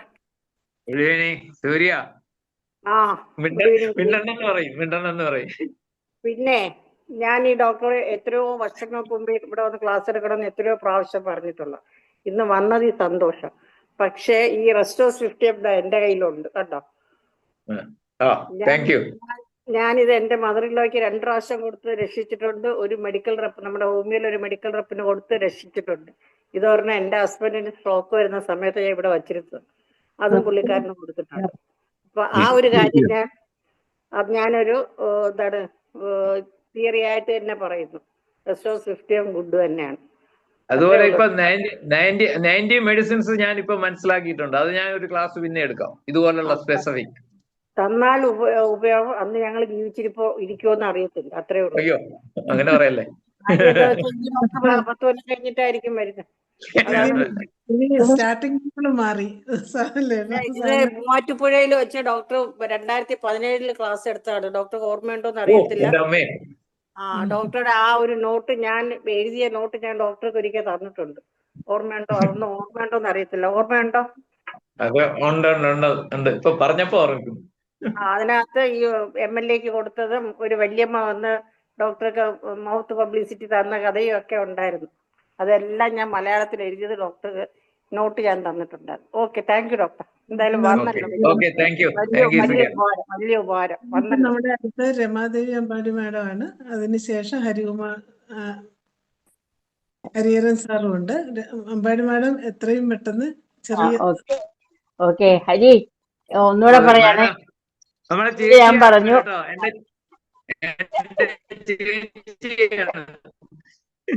Thank you. ഈ മറിയാമ്മ ഇപ്പൊ പറഞ്ഞില്ലേ ഞങ്ങളുടെ ഭാഗ്യമാണെന്ന്. ഈ ഭാഗ്യം ഞങ്ങള് വർഷങ്ങൾക്ക് മുമ്പ് മുതൽ അനുഭവിച്ചു തുടങ്ങിയതാണ്. അതുകൊണ്ട് ഞങ്ങളുടെ ഹരിയുടെ ഇതിൽ ഞങ്ങൾക്ക് ഒന്നും പറയാനില്ല. എന്താ പറയാ, ഇനി വരണം ഹരി. ഇതുപോലെ തന്നെ കുറെ ബുക്കുകൾ കയ്യിലുണ്ടെന്ന് അറിയാം. അതെല്ലാം എല്ലാവർക്കും കൊടുക്കണം കേട്ടോ. Okay, thank you. B blessed മോനെ. അതേ എനിക്ക് പ്രാർത്ഥിക്കാനുള്ളൂ. ഹരിഹരൻ സാറിന് ചുരുങ്ങിയ വാക്കി സംസാരിക്കുകയും ഡോക്ടർക്ക് നന്ദി പറയുകയും ചെയ്യണം. Hello, Dr. Harikumar. Hello. Hello. Very, Hello. പറയൂ. very nice and interesting class. Thank you. ഒരു കാര്യത്തിലെ ഒരു ക്ലാരിഫിക്കേഷൻ ഡോക്ടർ ഇതിനിടയ്ക്ക് പറഞ്ഞാൽ എനിക്ക് തോന്നുന്നു, അതായത് മെറ്റീരിയൽ മെറ്റീരിയലിസ്റ്റിക് പ്ലെയിൻ ആക്ട് ചെയ്യാൻ വേണ്ടിയിട്ടാണ് നമ്മൾ അലോപ്പതിക് മെഡിസിൻ കൊടുക്കുന്നത്, ടിഞ്ചേഴ്സ് കൊടുക്കുന്നത് എന്ന് പറഞ്ഞു. ഇറ്റ് ഈസ് ട്രൂ, വളരെ ശരിയാണ്. പക്ഷെ അതിനകത്ത് ഒരു ക്ലാരിഫിക്കേഷൻ വേണ്ട. എന്താന്ന് വെച്ചാൽ ഈ അലോപ്പതിക് മെഡിസിൻ കൊടുക്കുന്നതിന്റെ കൂട്ടത്തിൽ തന്നെ ഡൈനാമിക് മെഡിസിൻ കൊടുത്തു കഴിഞ്ഞാൽ ഹോമിയോപ്പതിക് മെഡിസിൻ കൊടുത്താൽ ആക്ട് ചെയ്യത്തില്ല എന്ന് ഡോക്ടർ വാചകം പറഞ്ഞതായിട്ട് ഞാൻ ഓർക്കുന്നു. അല്ല, മെറ്റീരിയൽ ഡോസ് ആണ് കൊടുക്കുവാണെങ്കിൽ രണ്ടും മെറ്റീരിയൽ ആണെങ്കിൽ ആക്ട് ചെയ്യാൻ പാടാണ്. ഡൈനാമിക് മെഡിസിൻ ഹോമിയോ കൊടുത്താൽ ആക്ട് ചെയ്യും, മറ്റേ അലോപ്പതി കൊടുത്താൽ ആക്ട് ചെയ്യുന്നതാണ് ഞാൻ പറഞ്ഞത്. ആക്ട് ചെയ്യും എന്നാണ്. Along with allopathic medicine, we can give homeopathic medicine also. Is it true? Yeah. In potential, not in tincture. Potential medicine. Always tincture is not homeopathy. It is like allopathy and Ayurveda. But see, potential medicine is homeopathy. Anyway, your class is very wonderful and fine, and we are very thankful to you. Thank you, Hariharan Doctor. Thank you. Come again. നന്ദി Hariharan sir. എന്തായാലും എല്ലാവർക്കും വളരെ സന്തോഷമുള്ളൊരു ദിവസമായിരുന്നു ഇന്ന്. ഡോക്ടറുടെ ഒരു class ഞങ്ങൾക്ക് ശ്രമിക്കാൻ പറ്റി. ഇനി സാറിൻ്റെ കയ്യിലുള്ള എല്ലാ അറിവുകളും എത്രയും പെട്ടെന്ന് വന്ന് ഞങ്ങൾക്ക് പകർന്നു തരണമെന്ന് ഒരിക്കൽ കൂടി അപേക്ഷിക്കുകയാണ്. ഒരിക്കൽ കൂടി ഡോക്ടർക്ക് നന്ദി അറിയിക്കുന്നു. ഇന്നത്തെ ഈ സൂം വെബിനാറിൽ പങ്കെടുത്ത എല്ലാവർക്കും പ്രത്യേകം നന്ദി അറിയിക്കുകയാണ്. അങ്ങനെ നമ്മുടെ 1917 പ്രതിദിന സൂം വെബിനാർ വളരെ ഭംഗിയായി ഇന്ന് ഇവിടെ അവസാനിക്കുകയാണ്. എല്ലാവർക്കും ശുഭരാത്രി. എത്രയും വേഗം സാറ് അടുത്ത ക്ലാസ്സുമായിട്ട് വരണം. ഞങ്ങളെ കൊതിപ്പിച്ച സ്ഥിതിക്ക് ഇനി വരണം.